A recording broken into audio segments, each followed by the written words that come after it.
ऐसा एक संदर्भ में इस पवित्र प्रदेश में सम्मिलित होना, ये अनेक जन्मों के पुण्य से ही प्राप्त होता है। और आज इस पवित्र संदर्भ में फिर और एक बार अधिक पुण्य को सभी लोग प्राप्त कर रहे हैं। ऐसे इस संदर्भ में इस प्रदेश के हर एक कण में भी, इस प्रदेश के हर कण में भी भगवान का अस्तित्व है। हर एक कण भी बहुत बहुत पवित्र है। इसीलिए ऐसे पवित्र स्थल में रहना ही हमारे लिए बहुत ही पुण्य की बात है। इसीलिए हमें ऐसा मानना चाहिए कि इस स्थल में हम हैं, ऐसे पवित्र संदर्भ में हम यहाँ रह रहे हैं। इससे हमें अपने आप को पुण्यशाली समझना है। ये जो परंपरा है, ये बहुत ही भव्य परंपरा है, अनादि काल से प्राप्त हुई परंपरा है। ऐसी भव्य परंपरा में हमें जन्म प्राप्त हुई है।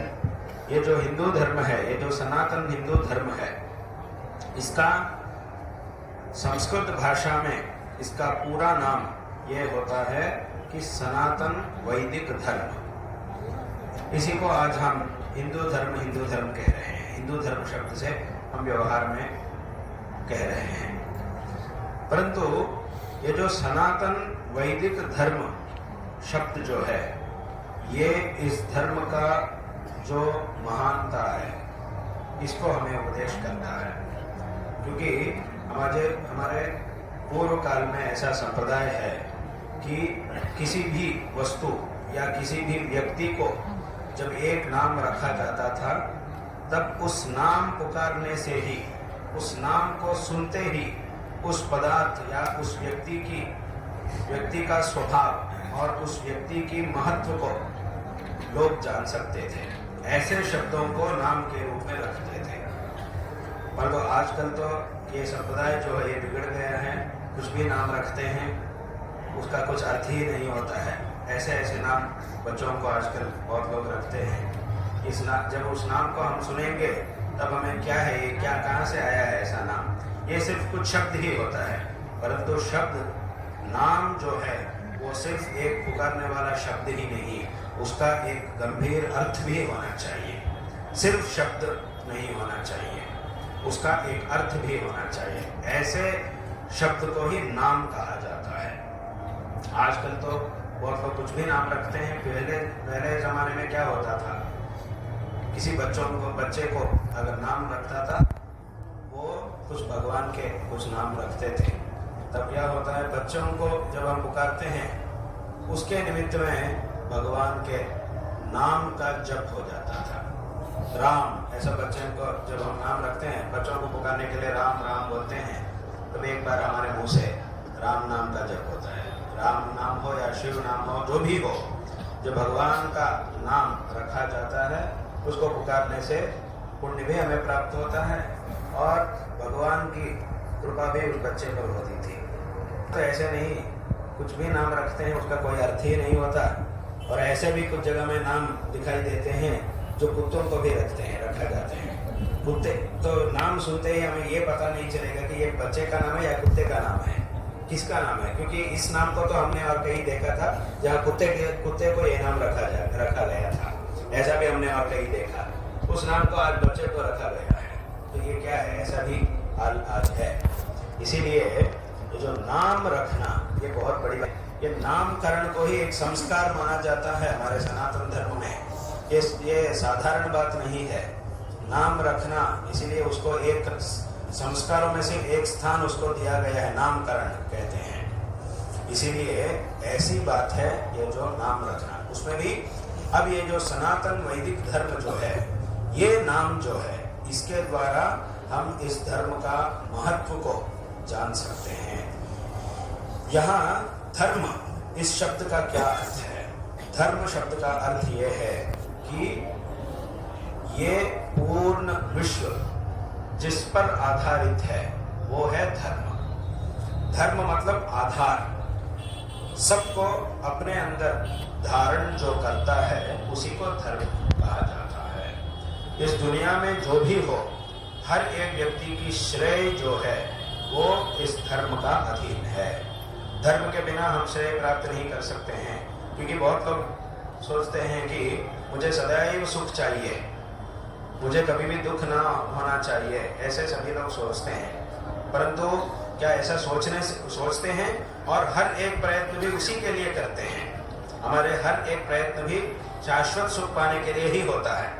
कोई भी व्यक्ति कुछ भी काम करेगा, उसका मकसद यही होता है कि सुख प्राप्त करना, इसके द्वारा मुझे भलाई हो, मेरी भलाई हो।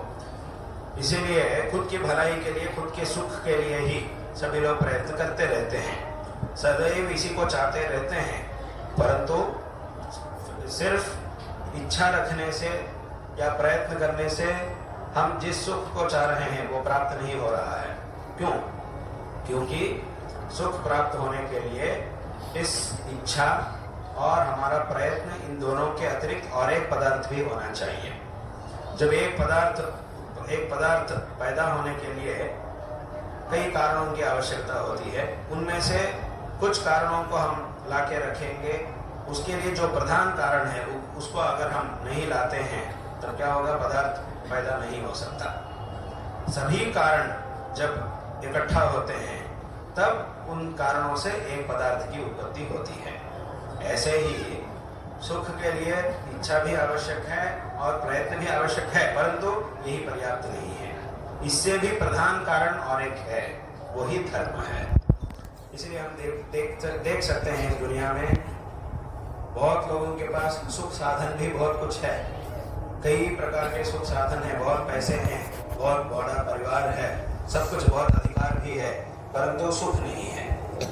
अगर यही सुख के साधन हो जाते हैं तब बहुत बड़ा परिवार हो या धन हो, संपत्ति हो, इनसे सुख क्यों नहीं मिल रहा है? क्योंकि सिर्फ यही सुख का कारण नहीं है, सुख का कारण है धर्म। जब ये सब होंगे, धर्म नहीं होगा, तब सुख प्राप्त नहीं कर सकते हैं। अगर ये सब नहीं है फिर भी धर्म हमारे पास रहेगा, तब कैसा भी हम सुखी रह सकते, जहाँ भी रहेंगे बिना संपत्ति के भी रह सकते हैं, बिना संपत्ति अधिकार हम सुखी रह सकते हैं। इसीलिए धन और सुख, इन दोनों का संबंध नहीं है, इन दोनों के बीच में धर्म भी है। धर्म असली संबंध धर्म और सुख इन दोनों का है। इसीलिए जिसके पास धर्म है वो कहीं भी सुखी रह सकता है, सभी भोग्य पदार्थों के बिना भी वो सुखी रह सकता है। इसीलिए ये जो विश्व जो है, पूरे विश्व में सभी लोग जिस सुख को प्राप्त करना चाहते हैं वो सुख श्रेय धर्म का अधीन है।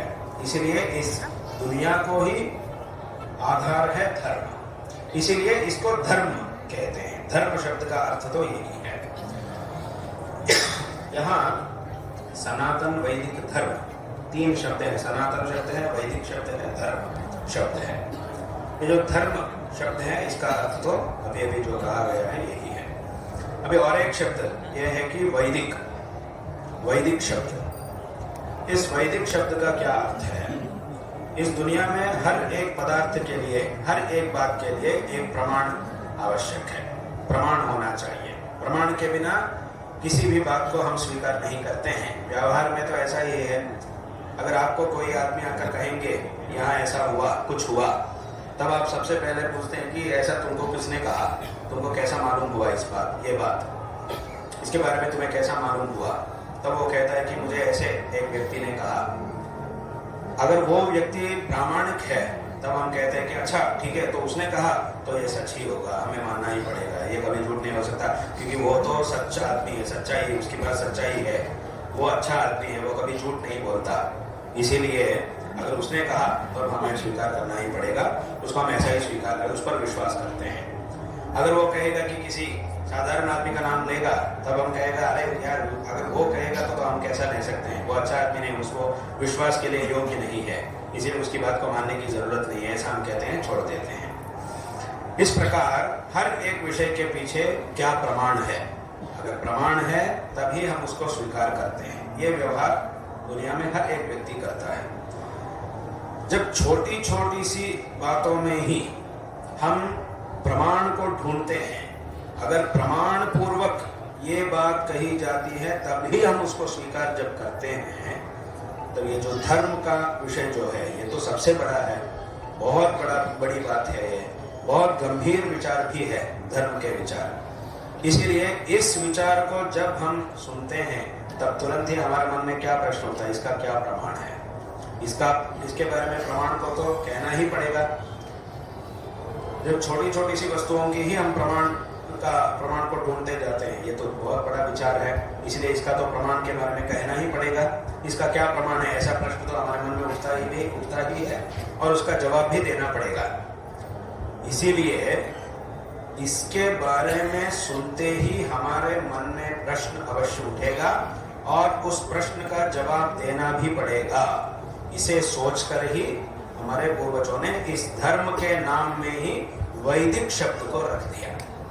इससे क्या सिद्ध होता है कि वैदिक शब्द का अर्थ क्या है, वेदों में प्रतिपादित, वेदों के द्वारा जो प्रतिपादित है उसको वैदिक कहते हैं। वेद मतलब ये शब्द है, शब्द प्रमाण, वेद स्वरूप जो प्रमाण है इनके द्वारा प्रतिपादित किया गया है, इसीलिए इसको वैदिक धर्म कहते हैं। इसीलिए जब हम ये नाम सुनते हैं वैदिक धर्म, इसका मतलब क्या है, वेद प्रमाण के द्वारा प्रतिपादित किया गया धर्म, ऐसा अर्थ इस शब्द के द्वारा हमें प्राप्त होता है। इससे हमारा प्रश्न का जवाब भी मिल जाता है। ये जो वेद है ये बहुत ही बड़े प्रमाण है, परम प्रमाण कहते हैं शास्त्रों में। बाकी प्रमाण जो भी होते हैं उनको सिर्फ प्रमाण ही कहा जाता है। वेद प्रमाण जो है इनको प्रमाण कहते हैं, ये सबसे श्रेष्ठ प्रमाण है। क्यों ये सबसे श्रेष्ठ प्रमाण क्यों होते हैं, क्योंकि बाकी प्रमाण जो है, प्रत्यक्ष इत्यादि प्रमाण जो है, ये प्रमाण सिर्फ जो हमारे सामने है उसी को ही दिखा सकता है। जो अतीन्द्रिय है उसको प्रत्यक्ष प्रमाण दिखा नहीं सकता है। जो हमारे सामने है उसी को दिखाना, बस यही उतना प्रत्यक्ष प्रमाण का कर्तव्य है। परंतु ये जो शब्द जो है, जो वैदिक वेद शब्द जो है, ये हमारे सामने जो है उसको नहीं दिखाता है। जो जिसको हम साधारण दृष्टि से देख नहीं सकते हैं, हमारी परिमित दृष्टि से हम देख नहीं सकते हैं, ऐसे पदार्थों को भी ये जो वेद प्रमाण है ये हमें दिखाते हैं। इसीलिए बाकी प्रमाणों से भी श्रेष्ठ प्रमाण होता है वेद। यानी बाकी प्रमाणों से जिस पदार्थ को हम जान नहीं सकते हैं, ऐसे पदार्थ को हम वेद के द्वारा जान सकते हैं। ऐसा ही शास्त्रों में वेदों का निर्वचन कहा गया है। इसीलिए ये जो वेद श्रेष्ठ प्रमाण है, परम, ऐसा शास्त्रों में कहा गया है। इसलिए ऐसे परम प्रमाण वेदों में प्रतिपादित धर्म है हमारा धर्म, इसीलिए इसको वैदिक धर्म कहा जाता है। और तीसरा शब्द यहाँ इसके नाम में और एक भी है, सनातन। सनातन शब्द का क्या अर्थ है, जो पदार्थ अनादि है और अनंत भी है उसी को सनातन पदार्थ कहा जाता है। हम उसी को सनातन पदार्थ कहते हैं। संस्कृत भाषा में सनातन शब्द का अर्थ यह है जिसका जन्म भी नहीं है और मृत्यु भी नहीं है, अंत भी नहीं, आरंभ भी नहीं है, अंत भी नहीं है। मतलब जो शाश्वत है, जो नित्य है, जो सत्य है, उसी को सनातन कहते हैं। इसीलिए शास्त्रों में, संस्कृत भाषा में ये जो सनातन शब्द है इसको सिर्फ दो अर्थों में ही प्रयोग किया जाता है। एक है भगवान, भगवान का जन्म नहीं है और भगवान का अंत भी नहीं है। जो हम सुनते हैं कि भगवान श्री कृष्ण ने अवतार किया, भगवान श्री रामचंद्र जी का जन्म हुआ, अवतार किया, ऐसा हम कहते हैं, जो उत्सव मनाते हैं, ये सब भगवान का प्रकट होने का दिवस, बस उतना ही। भगवान तो है, यानी जब कृष्णाष्टमी से पहले भगवान ही नहीं थे ऐसा अर्थ नहीं है। अगर भगवान ही नहीं है तो भगवान कहाँ से आएंगे? जो पदार्थ कभी भी नहीं हो सकता उसको हम वो कहाँ से आएगा? इसलिए भगवान प्रकट हुए हैं। सदैव रहने वाला परमात्मा उस दिन प्रकट हुए हैं, श्री कृष्ण के रूप में प्रकट हुए हैं। इसी को हम कृष्ण जयंती कहते हैं। और भगवान श्री रामचंद्र जी के रूप में प्रकट हुए हैं, उसी को हम रामनवमी कहते हैं। इसलिए ये सब सिर्फ भगवान प्रकट होने का दिवस है। उस दिन भगवान प्रकट हुए हैं भक्तों के अनुग्रह के लिए, कुछ विशिष्ट शरीर को धारण करके, नाम को धारण करके प्रकट हुए हैं। इसीलिए भगवान का जन्म भी नहीं है और मृत्यु भी नहीं होती है, इसीलिए भगवान को सनातन कहते हैं। और दूसरा अर्थ क्या है इस सनातन शब्द का? जो हमारा धर्म है, हिंदू धर्म है, इसी को सनातन धर्म, सनातन शब्द का दूसरा अर्थ है हिंदू धर्म। यही इस शब्द का प्रयोग किया जाता है, क्योंकि ये जो धर्म है ये अनादि है। ये कुछ साल पहले प्रारंभ हुआ या किसी व्यक्ति से, किसी आदमी ने इसका आरंभ किया, ऐसा नहीं है। जैसे हम बाकी धर्मों के, कुछ धर्मों के बारे में हम ऐसा सुनते हैं कि इतने हजार साल पहले ये प्रारंभ हुआ था, किसी व्यक्ति ने इसका आरंभ किया, उससे पहले वो नहीं था, ऐसा नहीं था। परंतु ये लोग क्या कहते हैं, हमारा धर्म इससे इस समय में शुरू हुआ था, इस व्यक्ति के द्वारा शुरू हुआ था, ऐसा भी कहते हैं। और ऐसा भी कहते हैं कि अगर इस धर्म में तुम आओगे तब भी तेरा श्रेय प्राप्त होगा, ऐसा कहते हैं। तो हमें तो ये प्रश्न उठता ही है कि ये अगर इस धर्म में आने से ही श्रेय प्राप्त होगा, तब इस धर्म ये धर्म उत्पन्न होने से पहले लोगों की क्या गति थी? तब उस समय के लोग से कैसा श्रेय प्राप्त करते थे? इस प्रश्न का जवाब तो उनके पास नहीं होता। पर अभी कहते हैं कि इसमें अगर तुम आओगे तब भी तेरा श्रेय प्राप्त होगा, इससे पहले यही पहले से नहीं था, तेरा जो धर्म है वही पहले से नहीं था, यही बाद में आया था। अब तुम कह रहे हो कि ऐसे धर्म में तुम अगर नहीं आओगे तब तुम्हारा कभी भी श्रेय प्राप्त नहीं होता, ऐसा तुम कह रहे हो। ये क्या, इसका क्या मतलब है? इसीलिए ये जो धर्म है, हिंदू धर्म, सनातन धर्म जो है, ये ऐसा धर्म नहीं है। ये अनादिकाल से आ रहा है ऐसा धर्म, ये एक ऐसा धर्म है, इसीलिए इसको सनातन धर्म कहते हैं। और ये अनंत है, ये शाश्वत रूप से रहने वाला धर्म है। तो कुछ लोग यहाँ प्रश्न कर सकते हैं कि ये शाश्वत धर्म कैसा हो सकता है? ये अनादिकाल से आया हुआ धर्म है, ठीक है, इसको तो मान लेंगे, क्योंकि इसका आरंभ किसी व्यक्ति से हुआ है, किसी समय में हुआ है, ऐसा इतिहास तो हमें उपलब्ध नहीं है। जैसे बाकी धर्मों का इतिहास उपलब्ध है, ऐसा इसका उपलब्ध इतिहास नहीं है, वो तो ठीक है। कब से ये शुरू हुआ, किससे प्रारंभ हुआ, ऐसा तो इतिहास हमें उपलब्ध नहीं होता, वो तो ठीक है। इसलिए हम मान लेंगे कि ये अनादि है। परंतु ये शाश्वत धर्म कैसा हो सकता है? आजकल बहुत लोग कहते हैं कि प्रतिज्ञा भी करके बैठे हैं बहुत लोग कि हम इस धर्म को मिटा देंगे इस दुनिया से, इस धर्म का नाश कर लेंगे। ऐसे कुछ अपनी अपनी प्रतिज्ञाएं सुनाते हैं बहुत लोग, हम सुनते रहते हैं। कुछ साल में हम इसका निर्नाम कर लेंगे, इस धर्म का, ऐसा कह रहे हैं। तो इस प्रश्न का क्या जवाब? तो ये शाश्वत धर्म कैसा हो सकता? ऐसा कुछ लोग प्रश्न करते हैं। परंतु इस प्रश्न का जवाब देने का काम हमें करने की जरूरत नहीं है। इस प्रश्न का जवाब को स्वयं भगवान ने ही दे दिया गीता में। यदा यदा हि धर्मस्य ग्लानिर्भवति भारत अभ्युत्थानम् अधर्मस्य तदात्मानं सृजाम्यहम्। जब ये धर्म संकट स्थिति में पहुंच जाता है, उस संदर्भ में स्वयं में ही अवतार करके इस धर्म का उद्धार करूंगा, ऐसा भगवान ने गीता में कहा। इसीलिए जब ऐसा एक स्थिति आ जाती है कि धर्म नाश होने तक चले जाता है, विनाश की स्थिति पूरा तरह से विनाश होने तक चले जाता है, ऐसे संदर्भ में भगवान ही स्वयं अवतार करके इसका उद्धार करते हैं, किए हैं। भगवान ने बहुत बार किया, इसका उद्धार किया। इस कलयुग में जब धर्म बहुत ही संकट स्थिति में था, तब जगत गुरु आद्य शंकराचार्य जी के रूप में भगवान प्रकट हुए और इस धर्म का उद्धार शंकर भगवत्पादाचार्य जी ने किया।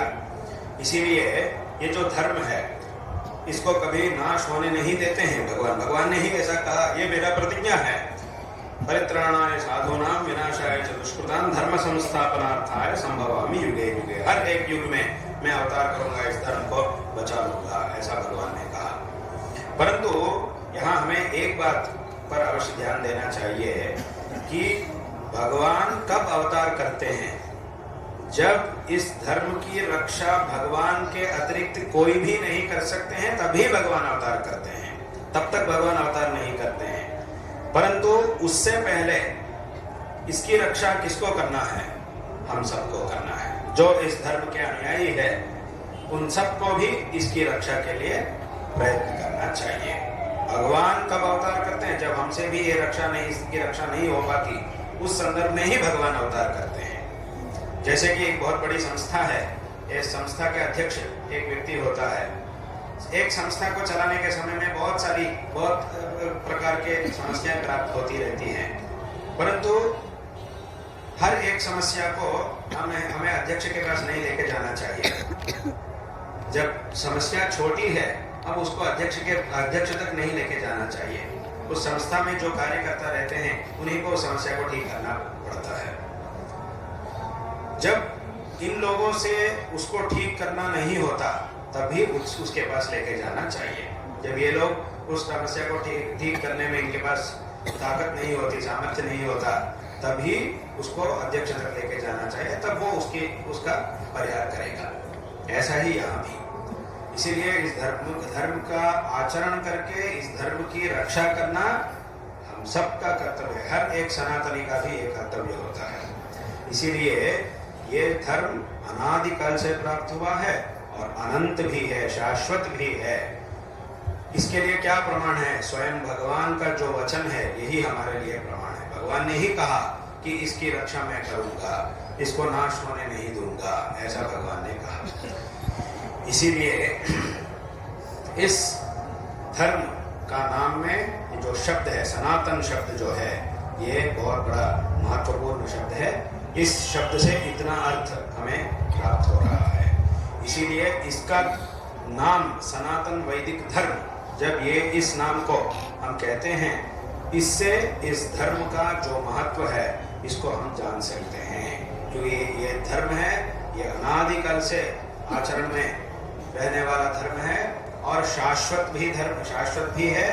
और ये परम प्रमाण वेदों के द्वारा प्रतिपादित किया गया धर्म है और ये इस विश्व का आधार भी है। इतने सारे अर्थ इन शब्दों से हमें मिलता है, इसलिए इसका नाम सनातन वैदिक धर्म कहा गया है। इसीलिए इसका नाम में इतना महत्व है। जैसे कि अभी आरंभ में हमने कहा कि किसी भी वस्तु का नाम ऐसा रखा जाता था कि उस नाम को सुनते ही उस नाम का महत्व को भी हम जान सके। ऐसा नाम ही पहला जमाने में रखा जाता था, इसीलिए रखा जाता था पहला जमाने में। इसीलिए ऐसा पवित्र धर्म है ये सनातन हिंदू धर्म, वैदिक धर्म। और जैसे कि हमने आरंभ में कहा कि इस भव्य परंपरा में हमें जन्म प्राप्त हुआ है। इसका आचरण करने वाले, इस पर अटल आस्था रखने वाले परिवार में हमारा जन्म प्राप्त हुआ है। इससे हमें बहुत बड़ा सौभाग्य मानना चाहिए। हमारे जीवन के हर एक पल को भी इस धर्म का आचरण के लिए जितना संभव है, उतना हर एक पल इसके लिए हमें विनियोग करना चाहिए। मतलब हर एक व्यक्ति के जीवन में बहुत सारी जिम्मेदारियां होती हैं। घर या परिवार, उनकी देखभाल, उसके लिए कुछ कमाई और नौकरी, पढ़ाई, ऐसे बहुत काम हर एक व्यक्ति के जीवन में होते हैं। बहुत सारी जिम्मेदारियां होती है। वो सब तो है, इसको हम कभी ना नहीं कह सकते हैं, उसको कभी हम इनकार नहीं कर सकते हैं। ऐसी कर्तव्य, ऐसी जिम्मेदारियां जब हम पर होती है, तब हमें उनको निभाना ही पड़ेगा, उसको कभी छोड़ना नहीं चाहिए। जो जिम्मेदारी हम पर है, उसको हमें कभी छोड़ना नहीं चाहिए। उसको इसीलिए हर एक व्यक्ति के जीवन में किसी ना किसी प्रकार की जिम्मेदारी अवश्य होती है, जिसको निभाना अनिवार्य है। ऐसे जिम्मेदारियां बहुत हर एक व्यक्ति के जीवन में होते हैं। कोई भी ऐसा नहीं कह सकता कि मैं 24 घंटा ध्यान के लिए बैठूंगा, हर वर्ष पूरा मैं किसी भी काम नहीं करूंगा, मैं पूरा ध्यान करता रहूंगा या तो प्राणायाम करता रहूंगा या जप करता रहूंगा, ऐसा कोई नहीं कह सकता। ये जो जिम्मेदारियां हैं, इनको निभाने के लिए हमें कुछ प्रयत्न करना ही पड़ेगा। जो दुनिया है उसमें जाना ही पड़ेगा, प्रयत्न तो अवश्य हमें करना ही पड़ेगा, वो तो है। परंतु उसके साथ साथ ये जो धार्मिक आचरण है, इसके लिए हमें कुछ समय रखना चाहिए। हर रोज धार्मिक आचरण के लिए कुछ समय हमें रखना चाहिए। उस समय में पूरी तरह धर्म का आचरण, धर्म की साधना के लिए ही हमें प्रयत्न करना चाहिए। आजकल बहुत लोग ऐसे रहते हैं कि दुनिया में कुछ लोग हैं वे क्या करते रहते हैं, उनकी मन में बहुत बड़ी इच्छा है कि धर्म का आचरण कुछ करना है, धार्मिक साधना, आध्यात्मिक साधना हमें कुछ करनी है। ऐसा बहुत लोगों की मन में इच्छा है, परंतु कुछ जिम्मेदारियां भी, जैसे अभी हमने कहा, कुछ ऐसे जिम्मेदारियां भी होती हैं। परंतु ये लोग क्या करते रहते हैं, जब अपनी जिम्मेदारियों को निभाने के लिए बाहर जाते हैं, काम करते रहते हैं, तब साधना के बारे में सोचते रहते हैं कि यार मेरा समय पूरा इसी में बीत रहा है, अगर पूरा समय इस जिम्मेदारियों में भी इसमें ही बीत जाएगा तब मेरी आध्यात्मिक साधना कब होगी, पूरा समय इसी में ही चल रहा है, तो मुझे आध्यात्मिक साधना के लिए समय चाहिए, मैं कब करूं, ऐसा सोचते रहते हैं। तो बाहर काम करने के लिए जाते हैं, आध्यात्मिक साधना के बारे में सोचते हैं, तो ठीक है बैठो, आध्यात्मिक साधना के लिए बैठो। तो जब वो बैठा रहता है आध्यात्मिक साधना के लिए, भगवान का ध्यान के लिए, भगवान की पूजा के लिए जब बैठते हैं, तो बाहर की बातों के बारे में सोचता रहता है। मुझे वो काम करना था, ये काम करना था, इसको मिलना था, उससे मिलना था, उससे ये बात करनी थी, इससे ये बात करनी थी, उससे पैसा मांगना था, उसको पैसा देना था, इसके बारे में सोचता रहता है। परंतु कहाँ बैठा है, अनुष्ठान के लिए बैठा है, साधना के लिए बैठा है, यहाँ बैठकर उन बातों के बारे में सोचता है, वहां जाकर इसके बारे में सोचता है। तो क्या हो रहा है, दोनों में भी समय जा रहा है, परंतु काम नहीं हो रहा है, आगे बढ़ नहीं पा रहा है। ऐसा नहीं करना चाहिए। उसके लिए अलग समय और इसके लिए अलग समय, उसका समय अलग है, इसका समय अलग है। जो आध्यात्मिक साधना है, चाहे वो 5 मिनट हो या 10 मिनट हो, 15 मिनट हो, 1 घंटा हो, जितना भी हो, उस समय में सिर्फ उस पर ही हमें ध्यान देना चाहिए और बाकी विषयों पे हमें ध्यान नहीं देना चाहिए। बाहर कौन आया, कौन गया, किसको क्या मिलना है, उसके बारे में बाद में सोचेंगे। क्योंकि मैं अपनी आध्यात्मिक साधना के लिए कितना समय रखूंगा, 15 मिनट, तो ठीक है, उस 15 मिनट में पूरी तरह से हमें उस पर ही ध्यान देना चाहिए। उसके अतिरिक्त किसी के बारे में हमें सोचना नहीं चाहिए। जो भी है मैं इस 15 मिनट के बारे में सोच लूंगा, उसके बारे में परंतु ये पूरी तरह से मेरी साधना के लिए ही है। इस समय में मेरी साधना के अतिरिक्त, भगवान के अतिरिक्त, आध्यात्मिक विचार के अतिरिक्त मैं किसी के बारे में नहीं सोचूंगा। कुछ भी होने दीजिए दुनिया में, इस 15 मिनट में कुछ भी होने दीजिए, चाहे तो दुनिया ही डूब जाए, फिर भी मैं उसके बारे में नहीं सोचूंगा। मतलब सिर्फ इतने समय में ऐसा कुछ बड़ी बात तो नहीं हो सकती है। ऐसा बहुत कुछ हो जाएगा दुनिया में सिर्फ इतने 15 मिनट में। अगर ऐसा कुछ होगा तो हम जिसके पास बैठे हैं, जिसके सामने बैठे हैं, वो भगवान ही देख लेगा उसके बारे में, उसका क्या करना है उसे भगवान ही देख लेगा। क्योंकि भगवान जानते हैं कि किसको कब क्या देना है, इसको भगवान जानते हैं। इसीलिए अगर ये इन 15 मिनट में ही ऐसा कुछ बहुत बड़ा कुछ हो जाए, कुछ अनर्थ होने वाला है, तो उसका परिहार भगवान ही करेगा। क्योंकि हम भगवान के सामने ही हम बैठे हैं। ऐसे संकल्प से आध्यात्मिक साधना के लिए हमें बैठना है। हर रोज आध्यात्मिक साधना होनी चाहिए। हर रोज उसके लिए जो समय है, उस समय में मैं बाकी किसी भी विचार के बारे में, इसके अतिरिक्त किसी के बारे में मैं नहीं सोचूंगा। जब इसके लिए जो समय लिया गया है ये समाप्त हो जाएगा, जब हम बाहर निकलते हैं तो अच्छी तरह उसके बाहर का जो काम है उसे अच्छी तरह हम कर सकते हैं, उसमें कोई अवरोध नहीं है। जब हम बाहर जाते हैं सभी काम को हम अच्छी तरह कर सकते हैं। सभी लोग जैसे कर रहे हैं ऐसा ही हम अच्छी तरह उसका व्यवहार, बाहर का व्यवहार को हम अच्छी तरह कर सकते हैं। परंतु ये जो विभाग है इसमें हमारा दृढ़ संकल्प होना चाहिए। मतलब ये मेरी आध्यात्मिक साधना के लिए समय है। इस समय में मैं इसके अतिरिक्त किसी बात को मैं सोचूंगा नहीं, किसी के बारे में मैं नहीं सोचूंगा। ऐसा हमें संकल्प करना चाहिए। जो संकल्प जितना मजबूत होता है, कार्य भी उतना अच्छी तरह संपन्न होता है। इसलिए संकल्प विशिष्ट होना चाहिए, दृढ़ रूप से होना चाहिए। इसलिए ऐसा संकल्प हमें बहुत ही आवश्यक है। इसीलिए सबसे पहले ऐसा संकल्प हमें होना चाहिए, ये मेरी आध्यात्मिक साधना के लिए समय है, इस समय में मैं इसे ही करूंगा और किसी के बारे में मैं नहीं सोचूंगा। और भी कुछ लोग होते हैं वे ऐसा हमारे पास आके पूछते हैं कि नहीं, हम ऐसा ही संकल्प करके बैठते हैं, परंतु हमारे मन में बहुत कुछ चिंतन आते हैं जो इसके लिए उपयुक्त नहीं है, जो इस समय में नहीं होना चाहिए। ऐसे बहुत सारे चिंतन हमारे मन में आते हैं। हमारे मन में इच्छा है कि हमें साधना करनी है, परंतु हमारे मन में बाकी सब कुछ लौकिक विचार ही हमारे मन में उस समय में आते रहते हैं। हम उसके लिए क्या करें, ऐसा कुछ लोग प्रश्न करते हैं। परंतु ये जो मन है, इसका एक स्वभाव है। इसके अंदर संस्कार के रूप में जो भी विचार होते हैं, उनमें से एक के बाद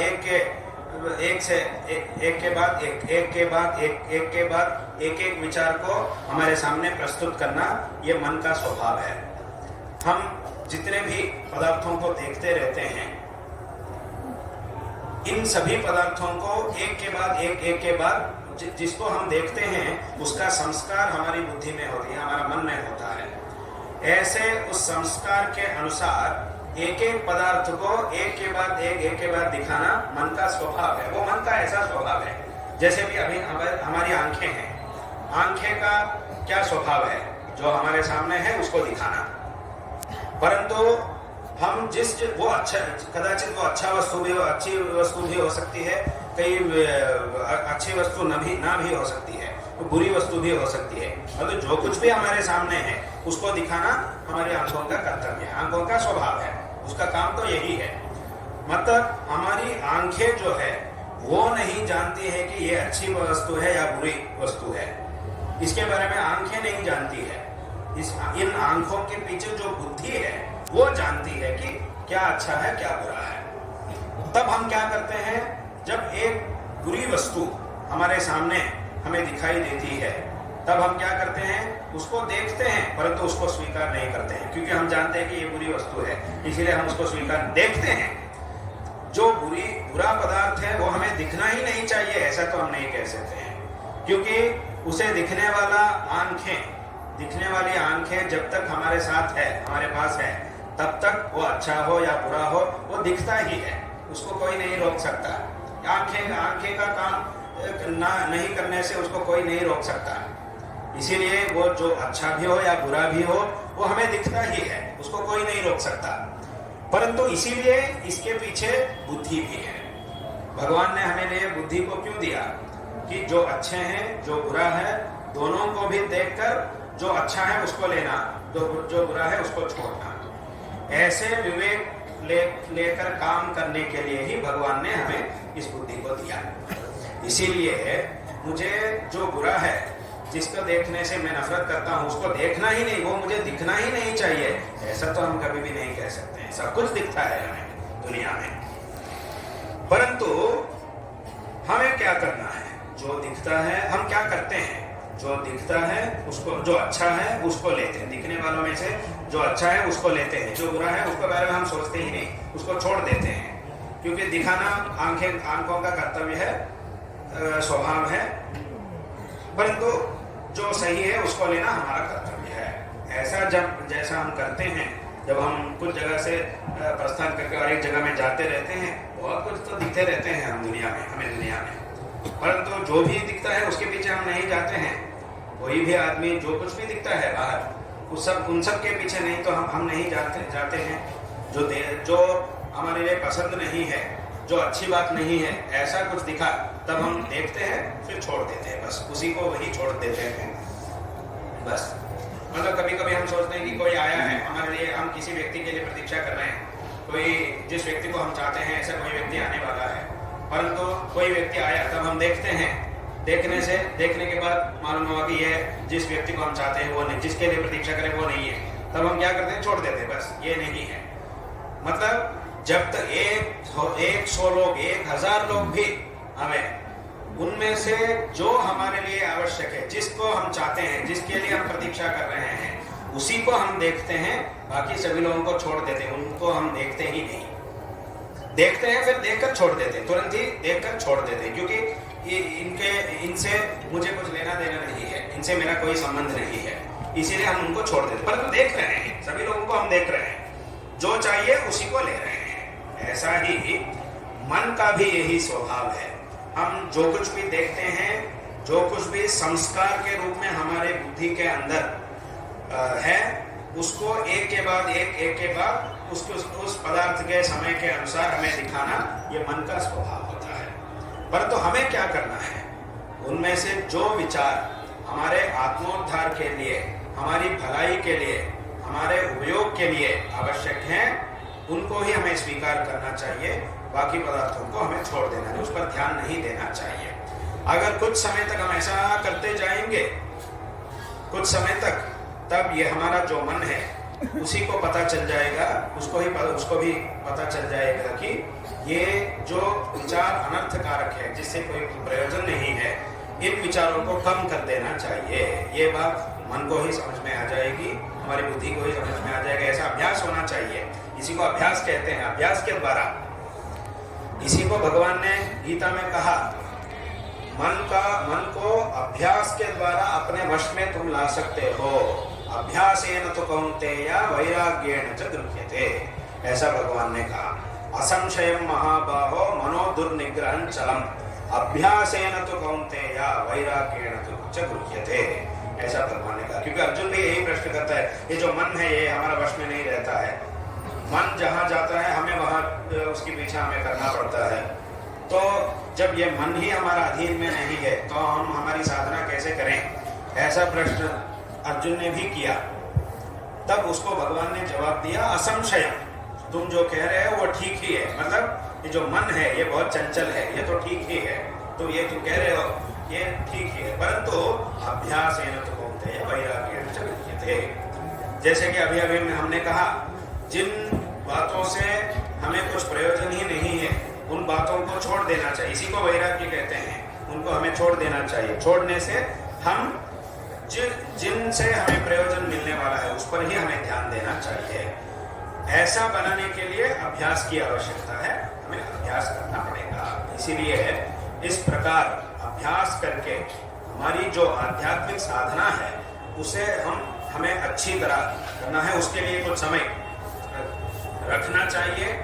ये समय जो है ये मेरी आध्यात्मिक साधना के लिए, इस समय में और किसी भी विचार के बारे में मैं नहीं सोचूंगा। बाकी का जो समय है उसमें तो वो समय तो बाकी जो समय है ये तो बाकी विचारों के लिए ही कुछ समय है मेरे पास, उसके लिए भी एक समय है। उसके समय में उसके बारे में सोचूंगा, इसके समय में इसके बारे में सोचूंगा। ऐसा हमें करना चाहिए। इसके लिए अभ्यास की आवश्यकता भी होती है। ऐसा हम जब करेंगे तब हम आध्यात्मिक साधना में आगे बढ़ सकते हैं। इसीलिए ये हर एक व्यक्ति के लिए बहुत आवश्यक है। ये जो भव्य परंपरा है, जिस परंपरा में हमें जन्म प्राप्त हुआ है, इस जन्म को हमें कभी भी व्यर्थ नहीं करना चाहिए। ऐसी आध्यात्मिक साधना के बिना सिर्फ सदैव हम लौकिक व्यवहार में ही डूबे रहते हैं, तब क्या होगा, कुछ प्रयोजन नहीं होगा। क्योंकि तो ये तो संसार तो चलता ही रहता है, ये कभी बंद नहीं होता है, चलता रहता है। हम हमारे जिंदगी में अंत तक कुछ लौकिक व्यवहार करते रहते हैं। उससे जो कुछ भी प्राप्त हुआ वो कब तक रहता है हमारे पास, जब तक हम इस शरीर में रहते हैं तब तक ही रहता है। बाद में इनमें से किसी को भी हम ले जा नहीं सकते हैं।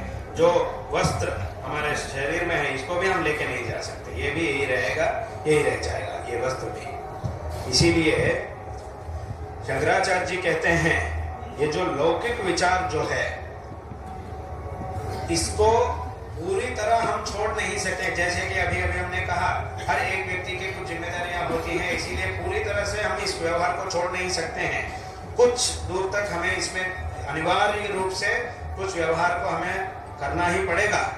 परंतु शंकराचार्य जी यहाँ कहते हैं, आद्य शंकराचार्य जी अपने ग्रंथ में यहाँ कहते हैं कि लौकिक व्यवहार को पूरी तरह कोई भी छोड़ नहीं सकता, परंतु जितनी आवश्यक, जितना अनिवार्य है उतना करो, और बाकी का जो भी समय है उसको आध्यात्मिक साधना के लिए विनियोग करो। क्योंकि ये जो आध्यात्मिक साधना है ये सिर्फ एक ही जन्म में समाप्त होने वाला नहीं है। स्वयं भगवान ने गीता में कहा, अनेक जन्म संसिद्धस् ततो याति परां गतिम्। कई जन्मों में आध्यात्मिक साधना, जैसे कि एक बहुत बड़ा काम जब होता है तब उस काम को हम एक ही दिन में नहीं कर सकते हैं। एक दिन में थोड़ा सा, दूसरे दिन में और थोड़ा सा, तीसरे दिन में और थोड़ा सा, एक एक दिन में थोड़ा थोड़ा सा काम करके कुछ दिनों में हम बड़ा काम को समाप्त करते हैं। ऐसा ही ये जो आध्यात्मिक साधना है ये बहुत लंबी है, इसीलिए इसको एक ही जन्म में हम समाप्त नहीं कर सकते हैं। एक जन्म में कुछ समय तक, और एक जन्म में कुछ समय तक, और एक जन्म में कुछ समय तक, कितने जन्मों की आवश्यकता है उतने जन्म लेकर हम इस आध्यात्मिक साधना को समाप्त कर सकते हैं। इसीलिए भगवान ने गीता में कहा तुम अपने प्रयत्न करते रहो, मतलब अनेक जन्मों की आवश्यकता है, परंतु उसमें भी हम अच्छी तरह प्रयत्न करके जन्मों को थोड़ा सा कम कर सकते हैं। जैसे कि बहुत दिन चाहिए, एक बड़ा काम के लिए बहुत दिनों की आवश्यकता है, परंतु अगर हम अच्छी तरह प्रयत्न करेंगे और भी ज्यादा से ज्यादा अगर हम प्रयत्न करेंगे तब उनको कुछ कम कर सकते हैं। जो 10 दिन में होने वाला काम है उसको हम अधिक प्रयत्न से 1-7 दिन में समाप्त कर सकते हैं। परंतु अनेक दिन तो आवश्यक है, एक ही दिन में तो काम नहीं हो सकता, अनेक दिन की आवश्यकता तो है, परंतु अगर हमारे प्रयत्न अब जब ज्यादा होगा तब समय को भी हम थोड़ा सा कम करके जल्दी से जल्दी हम हमारे लक्ष्य में पहुंच सकते हैं। इसीलिए भगवान कहते हैं गीता में अनेक जन्म संसिद्ध बहूनां जन्मनामन्ते ज्ञानवान मां प्रपद्यते, ऐसा गीता में भगवान ने कहा। इसीलिए जो प्रयत्न है, जो आध्यात्मिक साधना है, उसको कभी रोकना नहीं चाहिए, इसे सदैव हर रोज बाकी सभी व्यवहारों के साथ इसको भी हमें हर रोज करते रहना चाहिए, उससे हमें श्रेय प्राप्त होगा। और भगवान ने यह भी कहा तुम अपना कर्तव्य करते रहो और तुम्हें मैं फल दूंगा। कब फल देना है वह उसे मैं जानता हूं, योग्य समय में मैं तुम्हें फल दूंगा, परंतु तुम तेरा प्रयत्न करते रहो। मन्मना भव मद्भक्तो मद्याजी मान नमस्कुरो मामे वैश्य सत्यन्ते प्रतिजाने प्रियोस्मे। मैंने जो कहा उसे तुम करते रहो, तुम एक दिन मुझे प्राप्त कर सकते हो, ऐसा भगवान ने गीता में कहा। इसीलिए ये जो साधना है ये हमारे लिए बहुत ही आवश्यक है। आज से इसी पल से हमें इसका संकल्प लेकर इसका आरंभ करना चाहिए। यहाँ कुछ लोग ऐसे सोचते हैं कि हमारे पास बहुत समय है तो हम कभी भी कर सकते हैं, कल करेंगे कल करेंगे कल करेंगे, हर दिन यही बात कहते रहते हैं, इसी बात को कहते रहते हैं, कल करेंगे, कल से शुरू करेंगे, कल से शुरू करेंगे, अब आने वाले हफ्ते से शुरू करेंगे, ऐसा कहते रहते हैं।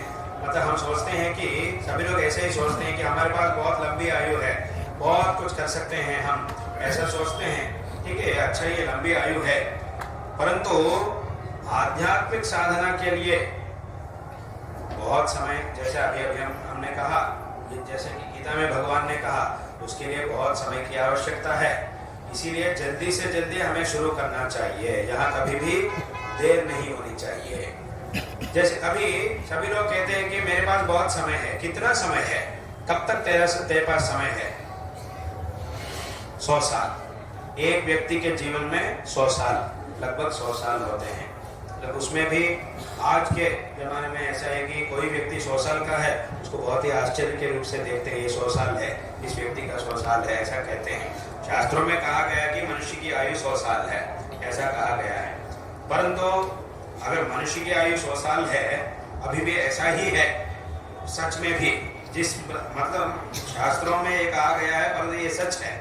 परंतु आज कुछ लोग जो 100 साल के हैं, ऐसे भी लोगों को हम कहीं भी नहीं देख सकते हैं। जहां भी हम देखते हैं बहुत आश्चर्य होता है, ये तो 100 साल है, अभी भी अच्छा है, 100 साल है, ऐसा हम देखते हैं, ये आश्चर्य की दृष्टि से देखते हैं। तो क्या हुआ, 100 साल भी अभी नहीं है, उससे भी कम हो रहा है, कम हो रही है उम्र। मतलब मनुष्यों की जो उम्र है वो उससे भी कम हो रही है। कोई भाग्यशाली ऐसा कोई होगा, वही 100 साल रह सकता है, ऐसे संदर्भ है दुनिया में, यही सच है, सभी लोग जानते हैं। इसीलिए जो 100 साल का है व्यक्ति, जब वो दिखाया गया हमें, तब हम उसको बहुत ही आश्चर्य की दृष्टि से देखते हैं, ये 100 साल का है, ऐसा कह रहे हैं। इसीलिए ज्यादा से ज्यादा 100 साल, 100 साल से भी ज्यादा तो समय हमारे पास नहीं है, इतना तो हम कैसे, इस बात को तो हमें मानना ही पड़ेगा। बहुत समय है, बहुत समय है, हम ऐसा कह रहे हैं, कितना समय है?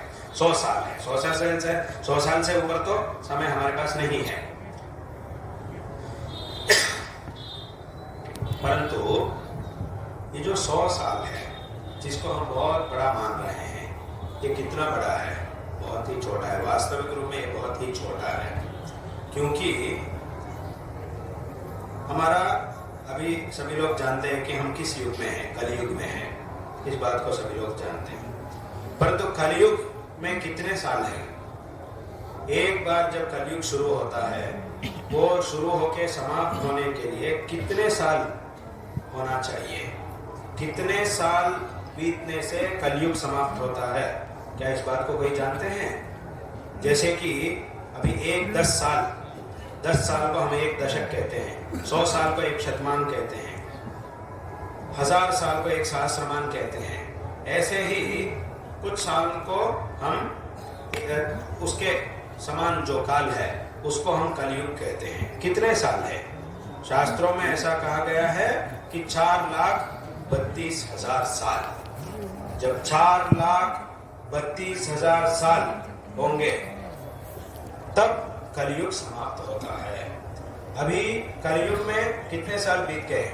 सिर्फ 5,000 से ज्यादा, थोड़ा सा ज्यादा, इतने ही साल अभी समाप्त हुए हैं। और आने वाले कलयुग बहुत कुछ है, बहुत कलयुग है। कलयुग में एक पाद में आधा, उसमें आधा भी अभी समाप्त नहीं हुआ है। थोड़ा ही कलयुग समाप्त हुआ है अभी।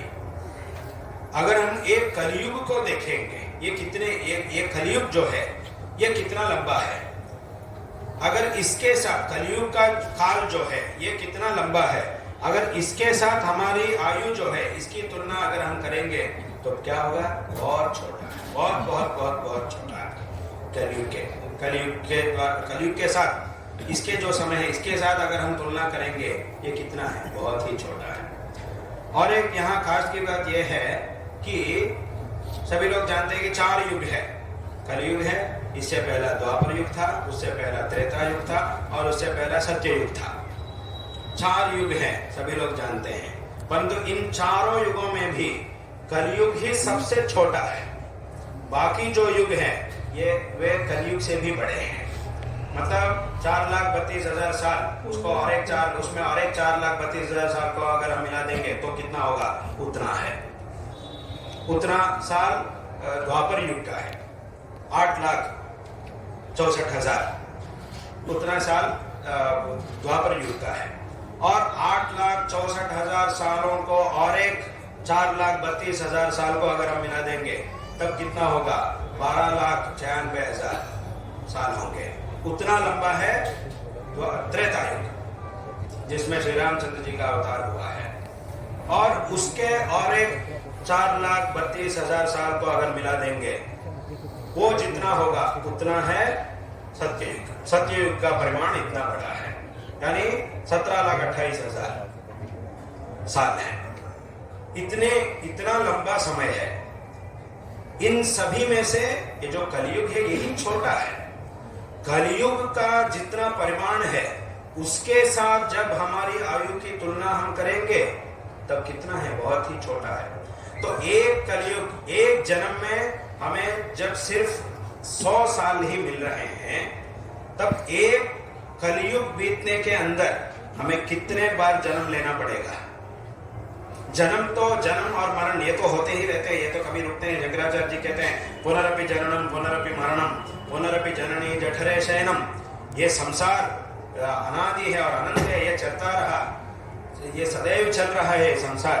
कितने बार हमें जन्म लेना पड़ रहा है, कितने बार हमें मरना पड़ रहा है। ये जन्म मरण संसार जो है ये चक्र है, ये सदैव घूम रहा है।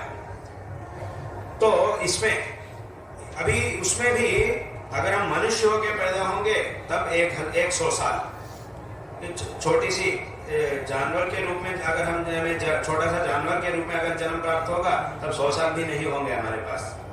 एक जानवर के आयु एक तरह का होता है, उसके अनुसार हमारी आयु होती है। तो अगर हम मनुष्य के रूप में पैदा होंगे तब 100 साल हमें मिलते हैं। किसी जानवर के रूप में अगर पैदा होंगे तब 100 साल में ही कई बार हमें जन्म लेना पड़ेगा जानवरों के रूप में। कुछ जानवर तो ऐसे हैं उनका 1 साल भी आयु नहीं, 1 महीने भी आयु नहीं है, सिर्फ 1 हफ्ते से 15 दिन तक ही कुछ प्राणियों की आयु है, ऐसे भी है। इसीलिए इस संसार में 84 लाख तरह के प्राणी हैं। इनमें से अपने अपने कर्म के अनुसार हर एक जीवात्मा का शरीर आते रहता है। एक शरीर होने के बाद और एक शरीर, और एक शरीर होने के बाद और एक शरीर। वासांसि जीर्णानि यथा विहाय नवानि गृह्णाति नरोपराणि तथा शरीराणि विहाय जीर्णानि अन्यानि संयाति नवानि देहि, ऐसा गीता में भगवान ने कहा। इसे जैसे हम हर दिन कपड़े बदलते रहते हैं, ऐसा ही ये आत्मा जो है ये भी शरीरों को बदलते रहता है, बदलती रहती है हमारी आत्मा, ऐसा कहा गया है। इसीलिए जब हमें मनुष्य के रूप में जन्म मिलता है तब 100 साल रहता है। फिर भी एक कलयुग बीतने के बाद हम जन्म लेना पड़ेगा, मतलब एक के बाद एक, एक के बाद एक के बाद एक, हमें मनुष्य जन्म ही अगर मिलेगा तब भी हमें कितने बार जन्म लेना पड़ेगा, इसका विचार कहो तो हम कर सकते हैं, बहुत बार जन्म लेना पड़ेगा। अगर उसके बीच में अगर कई जानवर के जन्म लेना पड़ा, कुछ चींटी के जन्म लेना पड़ा, तब हमें कितने बार जन्म लेना पड़ेगा। एक बार जन्म लेकर मृत्यु तक जीना और उसमें कितने सारे कष्ट है, कितने प्रकार के दुख हैं, ये तो सभी लोग जानते ही हैं। पैदा होने के बाद मृत्यु तक कितने प्रकार के दुख है इस संसार में, संसार में रहने वाले हैं सभी लोग जानते ही हैं, कई प्रकार के दुख हैं। इतने सारे दुखों के साथ इतने बार हमें जन्म लेना पड़ रहा है एक कलयुग बीतने के अंदर। और बाकी युगों को भी अगर हम विचार करेंगे तो कितना होगा, ये बहुत बड़ी गणना हो जाती है। इसीलिए हमें ये जो साधना है इसको तुरंत ही शुरू करना चाहिए। हमें कभी ऐसा सोचना नहीं चाहिए कि मुझे बहुत समय है, मैं कभी भी कर सकता हूँ, बाद में कर सकता हूँ, बाद में कर सकता हूँ, ऐसा कभी भी नहीं कहना चाहिए। आज ही करना है, अभी ही करना है, अभी ही प्रारंभ करना है, तो हम कुछ दूर तक जा सकते हैं। अगर हम अभी भी शुरू करेंगे तो ऐसा अर्थ तो नहीं हो सकता है कि अभी हम समाप्त भी कर सकते हैं, ऐसा नहीं है। क्योंकि जैसे कि भगवान ने कहा अनेक कई जन्मों की आवश्यकता है, ऐसा स्वयं भगवान ने ही कहा। परंतु अगर हम अभी शुरू करेंगे तो अभी के अभी समाप्त नहीं कर सकते हैं, परंतु अगर हम शुरू करेंगे तो कुछ दिन अवश्य समाप्त होता ही है, परंतु सबसे पहले शुरू करना चाहिए। इसीलिए मतलब ये जो गणना है शास्त्रों में, ये जो काल की गणना है ये बहुत ही लंबी है, बहुत लंबी गणना शास्त्रों में की गई है। मतलब अभी हमने जो कहा, जो गणना काल की गणना को अभी हमने जो कहा वो बहुत थोड़ा ही है, इससे भी बहुत सारी गणना है। मतलब जैसे कि अभी हमने कहा एक युग का एक समय है। इन एक कलयुग, त्रेतायुग, त्रेतायुग, द्वापर युग, इन 4 युगों को एक युग कहते हैं। अगर इन चारों को भी हम मिला देते हैं तो कितना लंबा समय होगा, उसको शास्त्रों में एक महायुग कहते हैं। एक युग को सिर्फ युग ही कहते हैं, चारों को मिलाने से जितना लंबा समय हमें मिलता है उसको शास्त्रों में महायुग कहते हैं। तो एक बार 4 युग जब बीत जाते हैं उसको एक महायुग कहते हैं। तो एक महायुग का जितना लंबा समय है उसके साथ हमारे जीवन की तुलना अगर हम करेंगे तो क्या होगा, तो बहुत छोटा हो जाएगा, तो दिखेगा भी नहीं, बहुत कम है। परंतु यहाँ यही गणना समाप्त नहीं हुई है, क्योंकि ये जो एक महायुग है वो सिर्फ छोटी सी ही गणना है शास्त्रों की दृष्टि में, और भी जो जितनी गणना बाकी है उसकी दृष्टि से ये बहुत कम है, क्योंकि और भी बहुत कुछ गणना है शास्त्रों में। ये जो एक महायुग का जितना समय है, ऐसे 71 महायुगों को शास्त्रों में एक मनवंतर कहते हैं। जैसे कि अभी हम संकल्प में कहते हैं वैवस्वत मनवंतरे, ऐसा हम कहते हैं। अब हम वैवस्वत मनवंतर में हैं। एक मनवंतर का कितना लंबा काल है, ऐसे 71 महायुगों का काल जितना होगा, जितना लंबा है उतना इन 71 महायुगों को शास्त्रों में एक मनवंतर कहते हैं। ऐसे 14 मनवंतरों को एक कल्प कहते हैं शास्त्रों में। एक कल्प यानी लगभग 1000 महायुग। 1000 महायुग को यानी 1000 महायुग, 14 मनवंतर, इनको एक कल्प कहते हैं। और यानी 1000 महायुग को एक कल्प कहते हैं और 1000 महायुग को एक दिन कहते हैं, एक कल्प कहते हैं। 2000 महायुगों को एक दिन जो ब्रह्मा है, जो सृष्टिकर्ता, जिनको हम सृष्टिकर्ता ब्रह्मा कहते हैं, जिनका 4 मुख पुराण में प्रसिद्ध है, 4 मुख के स्वरूप पुराणों में प्रसिद्ध है, वो जो ब्रह्मा है, सत्यलोक में है, जो सृष्टिकर्ता है, उनका एक दिन है। यानी 1000 महायुग ब्रह्मा के लिए दिन है और 1000 महायुग ब्रह्मा का एक रात है, ऐसा शास्त्रों में कहा गया है। तो 2000 महायुग ब्रह्मा का एक दिन है, यानी 2 कल्प। 1000 महायुग को एक कल्प कहते हैं और एक कल्प दिन है और एक कल्प रात है। इसीलिए गीता में भी भगवान ने कहा, सहस्र युग पर्यंतम अहर्यत ब्रह्मणो विदुः रात्रिम युग सहस्रांताम तेहो रात्र विदो जनाः। ऐसा गीता में भगवान ने कहा। सहस्र युग पर्यंतम अह, इस शब्द का संस्कृत भाषा में अह शब्द का अर्थ संस्कृत भाषा में दिन का काल, सूर्योदय से सूर्यास्त तक जो काल है उसको अह काल कहते हैं शास्त्रों में। ये सहस्र युग पर्यंतम, एक युग मतलब महायुग, साधारण युग नहीं, महायुग। सहस्र युग पर्यंतम आहर्यत ब्रह्मणो विदुः रात्रिम युग सहस्र, और एक युग सहस्र, महायुग सहस्र ब्रह्मा के लिए रात है। तो जो ब्रह्मा सृष्टि करते हैं उनका एक दिन बीतने के लिए हमारा 2000 महायुग बीतना चाहिए। हमारा 2000 महायुग जब बीत जाएंगे तब ब्रह्मा का सिर्फ एक ही दिन समाप्त होता है। तो 2000 महायुगों का जितना लंबा समय है उसके साथ हमारे जीवन काल का अगर तुलना हम करेंगे तो और भी छोटा हो गया। ऐसा ही छोटे होते जा रहा है।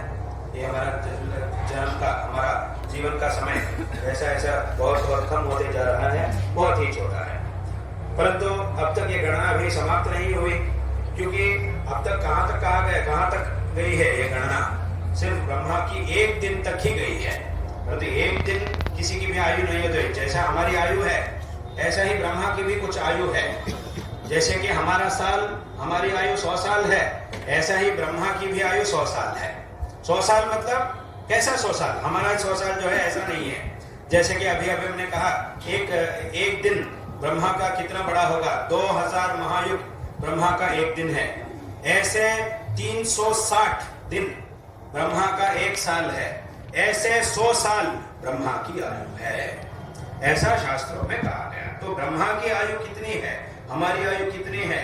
अगर इसकी तुलना अगर हम करेंगे तो क्या होगा? बहुत ही कम, बहुत कम है। परंतु यहां भी ये गणना समाप्त नहीं हुई है, क्योंकि एक ब्रह्मा का काल अगर 100 साल है तो ये जो ब्रह्मा अभी कोई ब्रह्मा है, तब इससे पहला कौन था? इसके पहले तो कोई होना ही था और किसी ब्रह्मा था, ऐसा तो हमें कहना ही पड़ेगा। और इस ब्रह्मा की आयु जब समाप्त हो जाती है तब उसके बाद क्या होगा? और एक ब्रह्मा आएगा, फिर उसके भी ऐसे ही 100 साल। इससे पहले जो था ब्रह्मा उसकी भी 100 साल, उससे पहले जो था उसकी, क्योंकि हमें इस बात को जानना चाहिए कि ये हम जिनको ब्रह्मा कहते हैं, जिनको इंद्र कहते हैं या तो जिनको अग्नि कहते हैं, ये सब किसी आदमी का नाम नहीं है, किसी व्यक्ति का नाम नहीं है। ये सब एक स्थान का नाम है। जैसे कि अभी मुख्यमंत्री या तो प्रधानमंत्री, राष्ट्रपति कहते हैं, क्या यह किसी एक व्यक्ति का नाम है? नहीं, ये एक स्थान का नाम है। उस स्थान में एक व्यक्ति के समय समाप्त होने के बाद जो भी आएगा, मतलब जो भी उस स्थान में आकर बैठेगा उसको हम मुख्यमंत्री, प्रधानमंत्री, राष्ट्रपति कहते हैं। मतलब ये एक स्थान का नाम है, व्यक्ति का नाम नहीं है। जो भी उस स्थान में आकर बैठे, क्योंकि उस स्थान में बैठने के लिए कुछ समय होता है, इतना, जब एक व्यक्ति उसमें बैठेगा इतना समय तक उसमें रह सकता है, और उसके बाद और एक व्यक्ति, उसके बाद इसकी अवधि समाप्त हो जाती है। उसके बाद क्या होना है उसको अगले का विचार है। इसीलिए ये एक स्थान है, उसमें बैठने के लिए कुछ समय है। ऐसा ही उस स्थान में जो भी आके बैठता है उसको हम मुख्यमंत्री, प्रधानमंत्री, राष्ट्रपति कहते हैं। ऐसे ही ब्रह्मा नाम जो है ये किसी व्यक्ति का नाम नहीं है, ये एक स्थान का नाम है। जो सृष्टि करता है, सृष्टि करके सभी प्राणियों को अपनी अपनी कर्मों के अनुसार फल देने वाला काम जिसके जो करता है उसको ब्रह्मा कहा जाता है। इसीलिए ब्रह्मा जब अपने स्थान में बैठता है 100 साल तक उस स्थान में बैठने का अधिकार है उसका। 100 साल तक अपना कर्तव्य निभाकर बाद में वो ब्रह्मा उस स्थान से मुक्त हो जाते हैं। बाद में उनका कर्तव्य कुछ भी नहीं होता, जैसे कि दुनिया में हम कहते हैं रिटायरमेंट, रिटायर हो जाते हैं और उसके बाद उनके कुछ भी कर्तव्य नहीं रहता है। मतलब जो व्यक्ति यहाँ इस धरती में रहकर मनुष्य जन्म में बहुत अधिक उत्कृष्ट धर्म का आचरण करता है उसको ब्रह्मा का स्थान प्राप्त होता है। ब्रह्मा भी कहां से आया?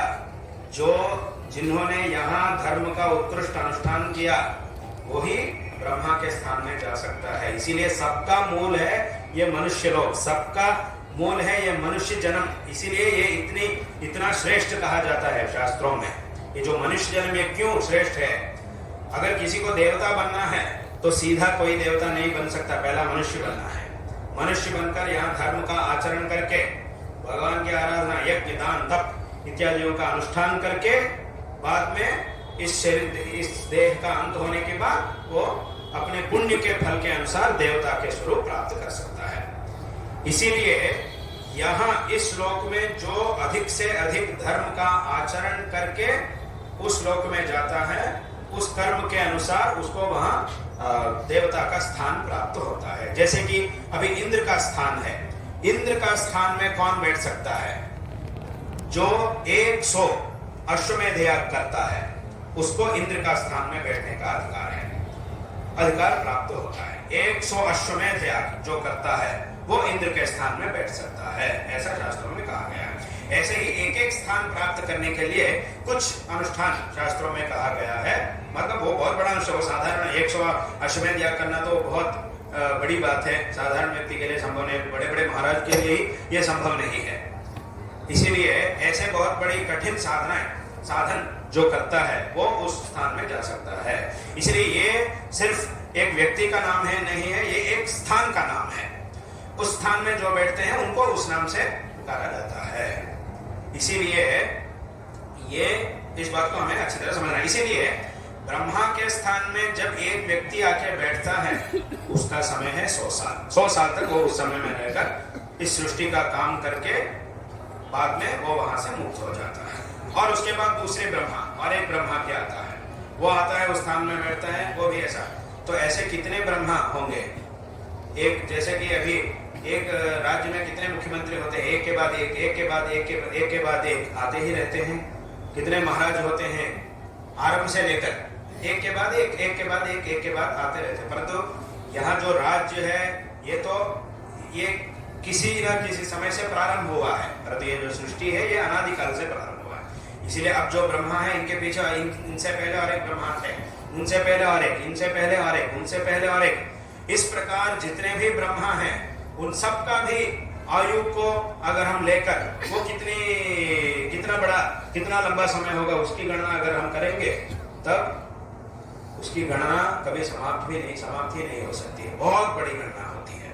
तो उसके द्वारा अगर हम उसके साथ अगर हम एक जन्म की आयु को अगर हम तुलना करके देखेंगे तो कुछ भी नहीं है। इसीलिए हम जिसे सोच रहे हैं कि मेरे पास बहुत समय है, ऐसा हम जिसको सोच रहे हैं ये बहुत ही कम है। सच में ये बहुत ही कम है। मतलब इस बात को लेकर हमें डरना नहीं चाहिए। इस बात को लेकर क्या करना है, सोचना चाहिए। जब हमारे पास समय कम होता है उस समय में हमें क्या करना चाहिए? डरना नहीं चाहिए, परेशान नहीं होना चाहिए। कम समय जब हमारे पास रहता है तब हमें क्या करना है, तुरंत ही इस समय में हम हमारी भलाई के लिए जो कुछ भी करना है उसे तुरंत से तुरंत करना चाहिए। उसके लिए प्रयत्न हमें जल्दी करना चाहिए। इसीलिए इतना बड़ा समय शास्त्रों में इतना लंबा समय की गणना शास्त्रों में की गई है। इसीलिए इस धर्म को अनादि धर्म कहते हैं। मतलब क्या आप कह सकते हैं इतनी बड़ी गणना को लेकर क्या आप कह सकते हैं कि इतने साल पहले यह धर्म शुरू हुआ? ऐसा हम कह सकते हैं? नहीं कह सकते। मतलब अभी ब्रह्मा है, इनसे पहले एक ब्रह्मा थे, इनसे पहले और एक थे, उनसे पहले और एक थे।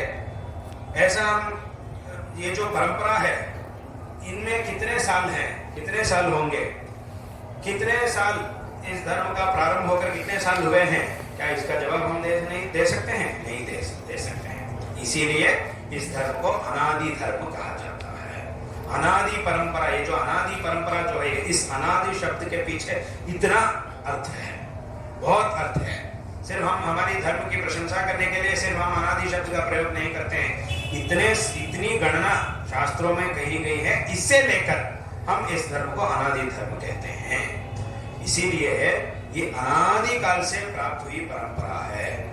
परंतु ये ब्रह्मा के स्थान में जितने भी लोग आएंगे, जितने भी ब्रह्मा आएंगे, उनके ऊपर परमात्मा तो एक होते हैं, क्योंकि ब्रह्मा की भी सृष्टि करने वाला परमात्मा एक है। उन्हीं के बारे में उपनिषद में कहा जाता है, यो ब्रह्मांडं विदधाति पूर्वम, सबसे पहले, पूर्वम मतलब सभी जीवात्माओं की सृष्टि से पहले, इस सृष्टि के आरंभ में परमात्मा यो ब्रह्मांडं विदधाति, सबसे पहले जो सृष्टि करता है, उनको उनकी सृष्टि करके इस सृष्टि कार्य की जिम्मेदारी को उनको सौंप देते हैं भगवान।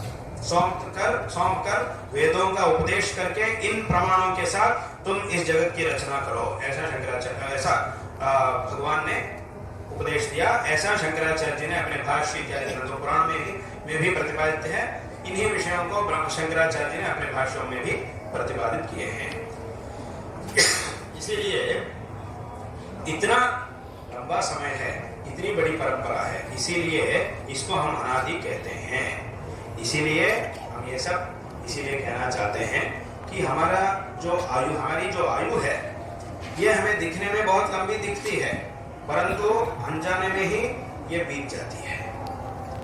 क्योंकि आज हम जिन वृद्धों को देखते हैं, जिनकी उम्र 60 है, 70 है, 80 है, 90 है, लगभग आसपास 100 के आसपास है, ऐसे व्यक्ति को ऐसे वृद्धों को जब हम देखते हैं, ये वृद्ध भी एक समय में छोटे बच्चे ही थे, बहुत छोटे बच्चे थे, बचपन से ही ये आज वृद्धाप्य में आए हैं, बुढ़ापे में आए हैं, बच्चे बचपन से ही।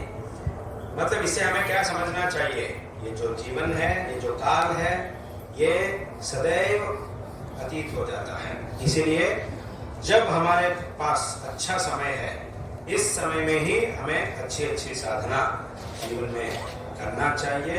और इसके लिए तो कुछ लोग हमारे पास पूछते हैं कि साधना के लिए हमें क्या करना है, क्या करने से हमारी साधना हो सकती है, ऐसा कुछ लोग पूछते हैं। तब हम उनसे कहते हैं कि साधना के मार्ग में जाने वालों के लिए 3 काल की आवश्यकता है। एक है जप यानी उपासना, भगवान की उपासना। भगवान की कई प्रकार के उपासनाएं हैं, इनमें से जो जप है, किसी मंत्र का जप या तो किसी नाम का, भगवान का जो नाम है उसका जप करना, उसका उपदेश लेकर, उसका नाम दीक्षा लेकर या मंत्र दीक्षा को लेकर जप करना, ये बहुत ही आवश्यक है। क्योंकि ये जो जप यज्ञ जो है, ये सबसे श्रेष्ठ है। गीता में भगवान ने कहा, यज्ञानां जप यज्ञोस्मि, सभी प्रकार के यज्ञों में मैं जप यज्ञ हूँ। क्योंकि ये जो जप यज्ञ है, बाकी जो बड़े बड़े हवन होते हैं, बड़े बड़े यज्ञ होते हैं, इनको तो सभी लोग नहीं कर सकते हैं, क्योंकि उसे करने के लिए बहुत ही सामर्थ्य चाहिए, बहुत ही ज्ञान अध्ययन की आवश्यकता है और बहुत पैसों की भी आवश्यकता है। बहुत बड़ा याग करने के लिए इसकी भी पैसों की भी आवश्यकता होती है, इसीलिए सभी लोग नहीं कर सकते हैं। परंतु ये जो जप यज्ञ है, इसको तो सभी लोग कर सकते हैं। जप करने के लिए 108 या 300 या 500, 1000 तक जप करने के लिए पैसों की आवश्यकता नहीं है, बहुत लंबा समय की भी आवश्यकता नहीं है, कुछ समय में ही हम कर सकते हैं जब, परंतु उसका फल जो है वो बहुत अधिक है। इसीलिए भगवान ने गीता में कहा, ऐसे यज्ञ जो है जो सभी लोगों के लिए सुलभ है, मैं उस यज्ञ का स्वरूप हूँ, ऐसा भगवान ने गीता में कहा। यज्ञानां जप यज्ञोस्मि, ऐसा भी गीता में भगवान ने कहा।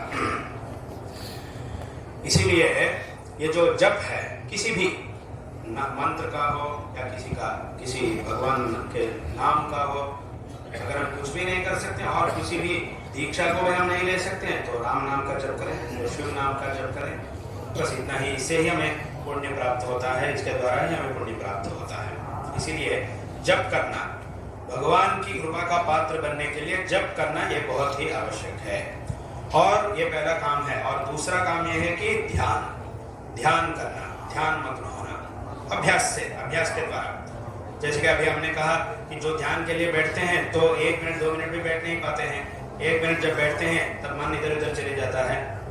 तो ये लोग जो है जो बहुत चिंतित हो जाते हैं, जो ध्यान के लिए बैठे हैं चिंतित हो जाते हैं, अभी मेरा मन तो रुक नहीं रहा, ये इधर उधर घूम रहा है, तो मैं क्या करूँ, मेरा ध्यान ठीक से नहीं हो पा रहा है, ऐसा बहुत लोग चिंतित होते हैं। परंतु चिंतित होने की जरूरत नहीं है। आरंभ में ऐसा होता है जब अभ्यास करते हैं, जैसे कि भगवान ने कहा अभ्यास है तो कौन्तेय वैराग्येण च गृह्यते। अभ्यास जब हम करेंगे तो अपने आप वो हमारे वश में आएगा। उसके लिए कुछ समय की आवश्यकता है, समय लगेगा उसके लिए। इसीलिए ध्यान करना, ध्यान करने से क्या होगा, हमारा मन जो है वो हमारे वश में आएगा। जब हमारा मन वश में आएगा तब पूरा दुनिया ही हमारे वश में आ जाएगा। इसीलिए ये जो मन हमारे वश में आना ये बहुत ही आवश्यक है। मन को अपने वश में लाने के लिए एकमात्र मार्ग है ध्यान। मतलब इस तात्विक मार्ग में, आध्यात्मिक मार्ग में बहुत सारे विषयों का ज्ञान हमें प्राप्त होना चाहिए, परंतु ज्ञान प्राप्त होने के लिए मन की आवश्यकता है, मन वहां रहना चाहिए। उसके लिए मन को वश में लाना बहुत ही आवश्यक है। जब हम मन को हम वश में ला सकते हैं तब जो तत्व है, पारमार्थिक तत्व जो है, उसको हमें लगातार विचार कर सकते हैं, सदैव उसका विचार हम कर सकते हैं। इसलिए मन को अपने वश में लाना ये बहुत ही आवश्यक है। उसके लिए ध्यान का अनुष्ठान बहुत ही आवश्यक है, जप और ध्यान। और तीसरा है अध्ययन, अध्ययन करना चाहिए। ग्रंथों का अध्ययन, गीता का अध्ययन करो। और शंकराचार्य जी ने सभी लोगों की भलाई के लिए, सभी लोगों को समझाने के लिए उन्होंने सरल, बहुत ही सरल भाषा में बहुत सारे विषयों को उन अपने ग्रंथों में उन्होंने प्रतिपादित किया, शंकराचार्य जी ने। जैसे कि भजगोविंद स्तोत्र है, और प्रश्नोत्तर रत्नमालिका ग्रंथ है, और विवेक चूड़ामणि ग्रंथ है। ऐसे कई ग्रंथ है शंकराचार्य जी के। इन ग्रंथों का अध्ययन और गीता का अध्ययन, हर रोज गीता का पठन करना चाहिए। शंकराचार्य जी कहते हैं गेयं गीता नाम सहस्रम ध्येयं श्रूपति रूपम अजस्रम देयं दीन जनाय ज्ञेयं सज्जन संगे चित्तम देयं दीन जनाय च वित्तम। ऐसा शंकराचार्य जी कहते हैं। हर रोज गीता का अध्ययन करो, उसमें जो तत्व कहा गया है उसका अनुसंधान करो। सिर्फ एक बार पढ़ने से हमें तत्व का ज्ञान नहीं हो सकता। एक बार पढ़ने से सिर्फ थोड़ा ही हमें समझ में आता है, और एक बार और एक बार और एक बार जब हम बार बार उसको पढ़ते रहेंगे तब उसमें जो तत्व कहा गया है उसको हम ठीक से समझ सकते हैं। थोड़ा सा हम उस तत्व को हम समझ सकते हैं। इसलिए हर रोज पढ़ना चाहिए। इस बात को शंकराचार्य जी ने कहा गेयं गीता नाम सहस्रम। इसीलिए जब ध्यान और अध्ययन, इसकी भी बहुत आवश्यकता है, अध्ययन की बहुत आवश्यकता है। अध्ययन करने से, विचार करने से ही हम तत्व को समझ सकते हैं। तत्व के मार्ग जो है उसमें हमें बहुत कुछ समझने के लिए बहुत कुछ है, उस मार्ग में हमें जाना चाहिए। इन तीनों को जब हम साधन करेंगे तब हम आध्यात्मिक मार्ग में अच्छी प्रगति प्राप्त कर सकते हैं। इस जन्म को शीघ्रातिशीघ्र हम सार्थक बना सकते हैं। ऐसी साधना को अगर हम प्रारंभ करते रहेंगे तब जब उसका फल पूर्ण मिलना है वो भगवान जानते हैं। ये बात जो है, हमारी साधना कब समाप्त होती है, कब हमें फल मिलना है, ये एक बात जो है इसको भगवान के अतिरिक्त कोई भी नहीं जानता है इस दुनिया में। कि भगवान की व्यवस्था, भगवान ने ऐसी ही व्यवस्था की, भगवान ने कि ऐसे कुछ बातें हैं जिनको भगवान के अतिरिक्त कोई भी नहीं जानते हैं। इसीलिए भगवान ने कहा तुम्हें कब फल देना है उस बात को मैं जानता हूँ, तो मैं जो कहता हूँ उसे तुम करो। बस कब तुम्हें फल देना है उस विचार को मेरे लिए छोड़ दो, मैं दूंगा, मुझे मालूम है। ऐसा तुम अपना काम करते रहो, ऐसा भगवान ने गीता में कहा। इसीलिए हमें ऐसी साधना, धर्म के अनुष्ठान, स्वधर्म के अनुष्ठान। और एक बात ये भी है कि ये साधना जो है ये कहाँ से शुरू होती है। इनमें तो जप, ध्यान और अध्ययन ये तो बहुत ही आवश्यक है, और उसमें भी हमारा स्वधर्म जो रहता है उससे ये साधना शुरू होती है। इसीलिए भगवान ने जब गीता में तत्व के बारे में कहने के लिए शुरू किया, उस संदर्भ में भगवान ने स्वधर्म के बारे में भी कहा, क्योंकि वहां से ही ये तत्व ज्ञान में, तत्व मार्ग में जाने का हमारा सफर शुरू हो। इसलिए वहां ऐसा कहा गया है, भगवान ने कहा स्वधर्मे निधनम श्रेयः परधर्मो भयावह। जो स्वधर्म है उसका आचरण से शुरू करो, उसका आचरण अच्छी तरह करो और तत्व का विचार इत्यादि को भी तुम करो, ऐसा गीता में भगवान ने कहा। इसीलिए ये जो साधना मार्ग है, ठीक इस मार्ग में जाने का प्रयत्न हमें अवश्य करना चाहिए और इस जीवन को सार्थक बनाना चाहिए। जैसे कि अभी हमने कहा, लौकिक कर्तव्य जो है वो तो सभी लोगों को है, सभी लोगों को अनिवार्य है, उसे करते रहना चाहिए, उसको छोड़ना नहीं चाहिए। जितना हमें करना है उतना अवश्य करना ही चाहिए, उसमें कभी कमी नहीं होनी चाहिए। हमारा कर्तव्य तो हमें करना ही चाहिए, परंतु उसके साथ इस पर भी हमें ध्यान देना है।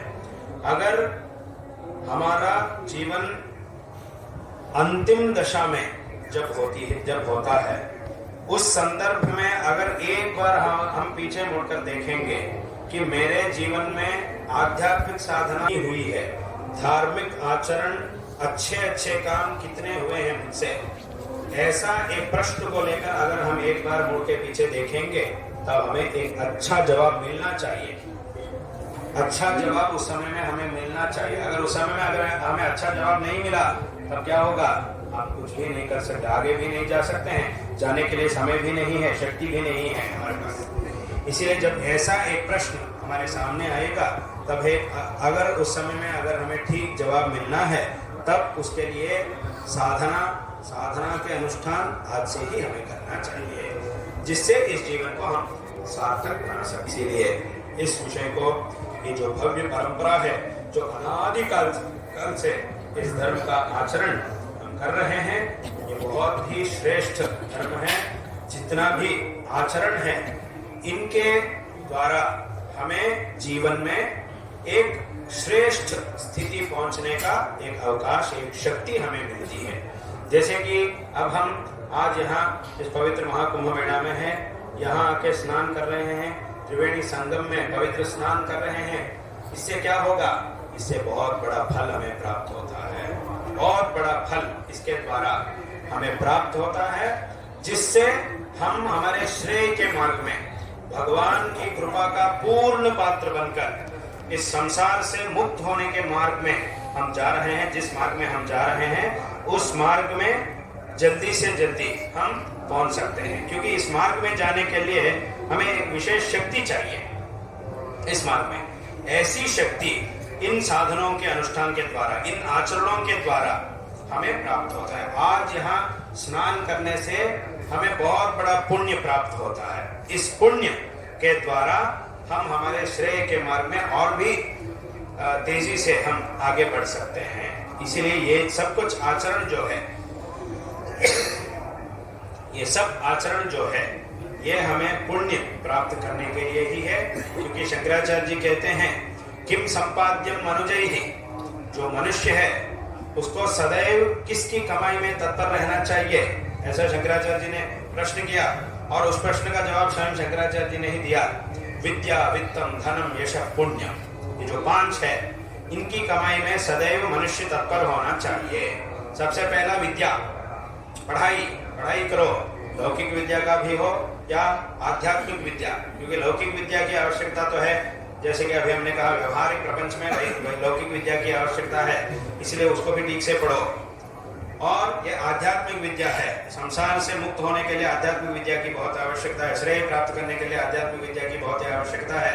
लौकिक विद्या का जो फल है, वो जब तक हम इस शरीर में रहते हैं तब तक ही हमें मिलता है उसका प्रयोजन। परंतु ये जो आध्यात्मिक विद्या है, धार्मिक विद्या है, इसका फल तो हमें इस जन्म में भी मिलता है और अगले जन्म में भी मिलता है, और ऊपर के जो लोक है वहां भी हमें प्राप्त होता है। इसीलिए ये श्रेष्ठ है।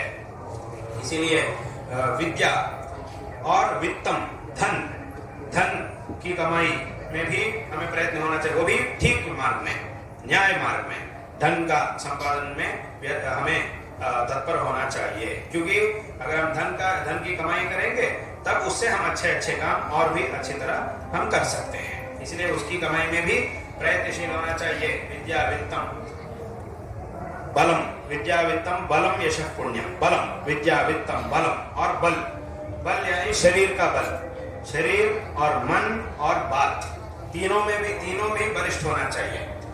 जब हम बल शब्द का प्रयोग करते हैं तब तुरंत ही हमें क्या याद आता है? शरीर का बल ही हमें याद आता है। जो शरीर का बल है वही हमें याद आता है, परंतु शरीर भी बलिष्ठ होना चाहिए और हमारी जो बातें हैं ये भी बलिष्ठ होना चाहिए, और हमारा जो मन है वो भी बलिष्ठ होना चाहिए।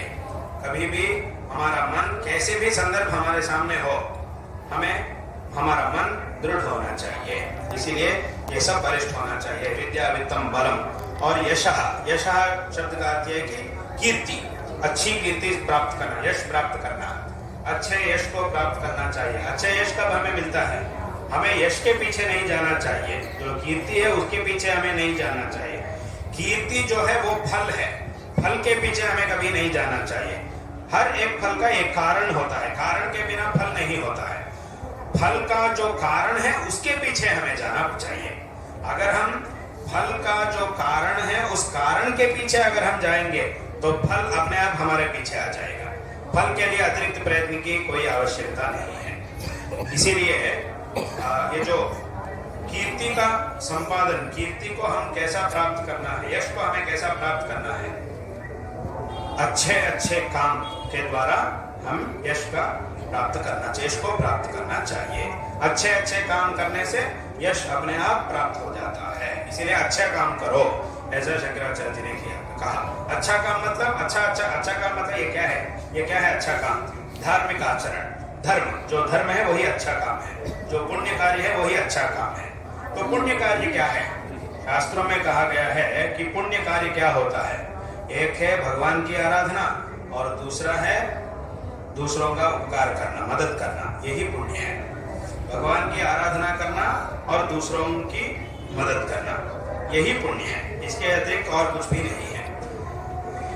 इसके बारे में बहुत कुछ विचार करने की भी आवश्यकता नहीं है। पूरे वेद, शास्त्र, पुराण, इतिहास इत्यादि ग्रंथों में क्या कहा गया है, हमारे पूर्ण वैदिक वाङ्मय में क्या कहा गया है, हमारे धर्म में क्या कहा गया है? भगवान की आराधना करो, दूसरों का उपकार करो, बस यही है। हमारा सनातन धर्म क्या कहता है इसके बारे में बहुत विचार करने की जरूरत नहीं है। उसका अर्थ यही है कि भगवान की आराधना करो और दूसरों का मदद करो, उपकार करो, यही हमारा सनातन धर्म का उपदेश है। जब हम भगवान की आराधना कहते हैं तब उसके अंदर ये सब विचार होते हैं। भगवान मतलब कौन है, भगवान का क्या स्वरूप है, क्या स्वभाव है, उनकी आराधना हमें कैसा करना है, भगवान का तत्व क्या है, निर्गुण और सगुण तत्व, ये सब विचार उसके अंदर आ जाते हैं। परंतु ये जो कुछ भी विचार है भगवान की आराधना से ही जुड़े हुए हैं। इसीलिए इन सबको हम भगवान की आराधना इस विषय के रूप में देख सकते हैं। और दूसरों का सज्जन होकर, सत्पुरुष होकर जीना, सज्जनों की तरह जीना चाहिए, ये शास्त्रों का दूसरा उपदेश है। सत्पुरुष माने कौन सत्पुरुष है? जो सदैव दूसरों की भलाई के लिए प्रयत्न करते हैं, अपना स्वार्थ को छोड़कर दूसरों की भलाई के लिए ही जो लोग प्रयत्न करते हैं उनको सत्पुरुष कहते हैं। इसीलिए शास्त्रों में कहा गया है, एते सत्पुरुषाः परार्थ घटकाः स्वार्थान परित्यज्य ये। ऐसा सत्पुरुषों के बारे में शास्त्रों में इस पूरे दुनिया में जितने भी लोग हैं उनको 4 प्रकार में विभाग किया गया है। कैसा? सबसे पहले है सत्पुरुष। कुछ लोग ऐसे हैं इस दुनिया में, उनका स्वभाव कैसा है कि अपने स्वार्थ के बारे में कभी सोचते ही नहीं, परंतु सदैव दूसरों की भलाई के लिए ही सोचते रहते हैं। उनके जो कुछ भी काम होता है दूसरों की भलाई के लिए ही होता है। ऐसे कुछ लोग रहते हैं इस दुनिया में, उनको क्या नाम दिया गया है शास्त्रों में? सत्पुरुष। उन्हीं को सत्पुरुष कहा जाता है। सदैव उनका प्रयत्न तो, उनका मकसद तो दूसरों की भलाई, सबकी भलाई, खुद के बारे में कभी नहीं सोचते हैं। क्योंकि जब सभी लोगों की भलाई के बारे में हम सोचेंगे, सभी लोगों के अंदर हम भी हैं, तो हमारी भलाई के बारे में भी हमने सोच लिया, ऐसा हो गया। हमारी भलाई के बारे में जो सोच है वो भी उसके अंदर ही आ गया है। इसीलिए जब समाज के बारे में हम सोचते हैं, हम भी उस समाज के अंदर ही है, उस समाज जैसे अलग नहीं है। जब देश, समाज इत्यादियों के बारे में भलाई के लिए जब हम काम करते हैं तो उसका अर्थ हमारी भलाई के लिए भी हम काम कर रहे हैं। इसीलिए हमारी भलाई के लिए अलग से सोचने की कोई जरूरत नहीं है। इसलिए ऐसे जो लोग रहते हैं उनको सत्पुरुष कहते हैं, ऐसा कहा गया। एते सत्पुरुषा परार्थ घटकाः स्वार्थान परित्यज्य, अपने स्वार्थ को छोड़कर दूर परार्थ घटकाः, दूसरों की भलाई के लिए सदैव संगठित होते हैं, प्रयत्न करते हैं, ऐसे कुछ लोग हैं, उनको सत्पुरुष कहते हैं। ये पहला विभाग है। और दूसरा विभाग के कुछ लोग हैं, ये कौन है? सामान्यस्तु परार्थम उद्यम भृतः स्वार्थ अविरोधे न, ये दूसरा विभाग जो है, इनके लोग क्या करते हैं, इस विभाग के लोग क्या करते हैं, दूसरों की भलाई के लिए प्रयत्न करते हैं, परंतु खुद का भी कुछ प्रयोजन मिलने, कुछ स्वार्थ भी होना चाहिए, कुछ स्वार्थ भी उसका होता है।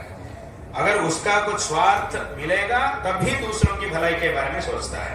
अगर इसमें दूसरों की भलाई में अपना स्वार्थ कुछ नहीं है तो दूसरों की भलाई के बारे में कभी भी नहीं सोचता है। ठीक है, मैं अच्छा काम करूंगा, परंतु उसमें क्या मिलने वाला है, मुझे क्या मिलने वाला है, ऐसा प्रश्न होता है। अगर मुझे कुछ नहीं मिलने वाला है तो ठीक है, मैं ये काम नहीं करूंगा, ऐसा बोल देता है। ठीक है, अगर नहीं हम कहेंगे नहीं ये तो अच्छा काम है, इसके द्वारा कई लोगों को उपकार होता है, इसलिए आप ये काम करें, तब वो क्या कहेगा, ठीक है इस काम से बहुत लोगों की भलाई होगी तो ठीक है मैं करूंगा, परंतु मुझे भी कुछ मिलना चाहिए तभी मैं करूंगा। नहीं आपको तो कुछ मिलने वाला नहीं है, बाकी लोगों की भलाई हो गई तो मैं ये काम नहीं करूंगा। अगर अपना स्वार्थ कुछ होगा तभी दूसरों की भलाई के लिए प्रयत्न करते हैं, ऐसे कुछ लोग हैं। और इनका नाम क्या दिया गया है शास्त्रों में, ये सामान्य लोग हैं, ये श्रेष्ठ लोग नहीं, ये साधारण लोग हैं। ये सामान्यस्तु परार्थम उद्यम भृतः स्वार्थ अविरोध है ना, ये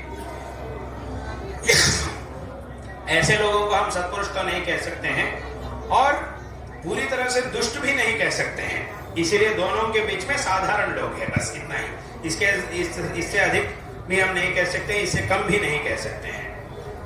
ये दूसरा विभाग के लोग हैं। और तीसरा विभाग है,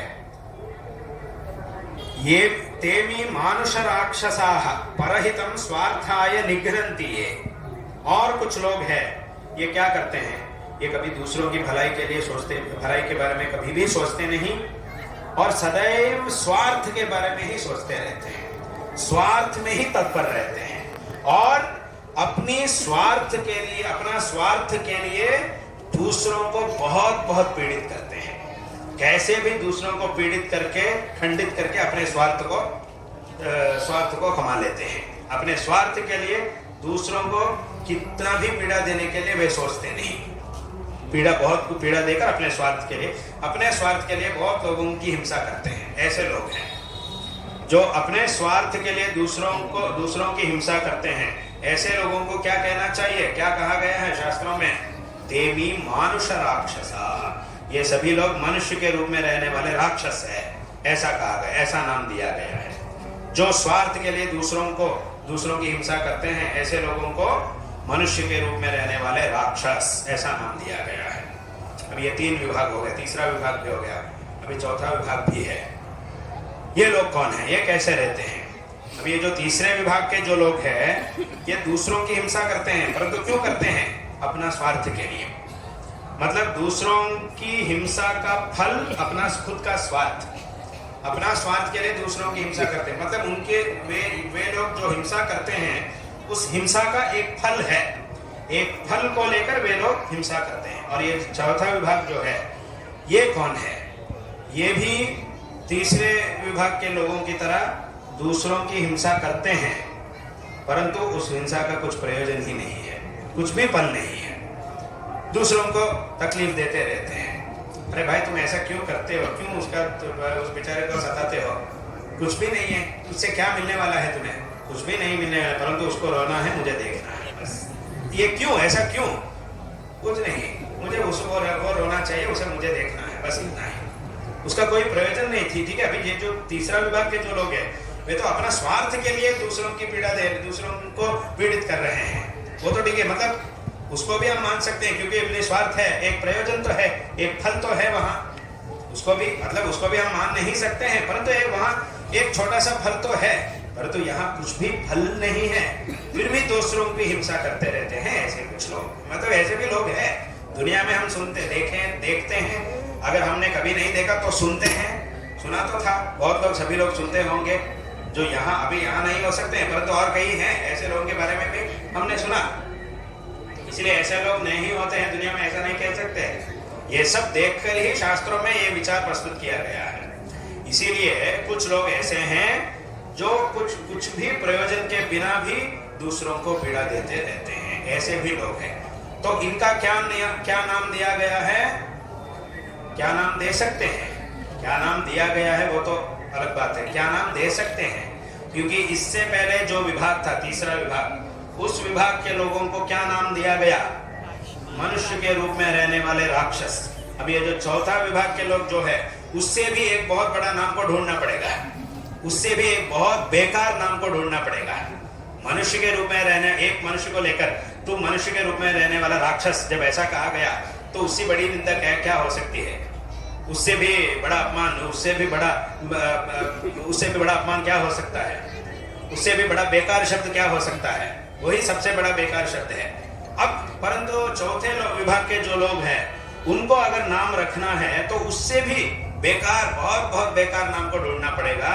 परंतु ऐसा बेकार नाम शास्त्रों में भी प्राप्त नहीं हुआ है। जिन्होंने शास्त्रों की रचना की, बड़े बड़े शास्त्रों की रचना की थी जिन्होंने, उनको भी ऐसा बेकार नाम प्राप्त नहीं मिला, नहीं, बहुत ढूंढने पर भी नहीं मिला है। इसीलिए उन लोगों ने इतना कह दिया कि ये तो घ्नन्ति निरर्थकम परहितम ते के न जानीमहे, ऐसा उन्होंने कह दिया। अभी इन लोगों को क्या नाम रखा जाए, इसके बारे में हमें समझ में नहीं आ रहा है। हमें ये समझ में नहीं आ रहा है कि इन लोगों को क्या नाम दे सकते हैं। ऐसा नाम हम बहुत ढूंढने से भी हमें नहीं मिल रहा है, ऐसा शास्त्रों में कहा गया है। ये तो घ्नन्ति निरर्थकम, कुछ प्रयोजन नहीं है। ये तो घ्नन्ति निरर्थकम परहितम ते के न जानीमहे, हम जानते नहीं उनको क्या नाम रखना है, हमें मालूम नहीं हो रहा है, ऐसा शास्त्रों में कहा गया। ऐसा 4 विभाग के लोग हैं इस दुनिया में।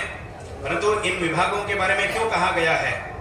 अपने सभी लोगों को खुद के बारे में सोचकर मुझे जो सबसे श्रेष्ठ विभाग है उसमें सदैव रहना चाहिए।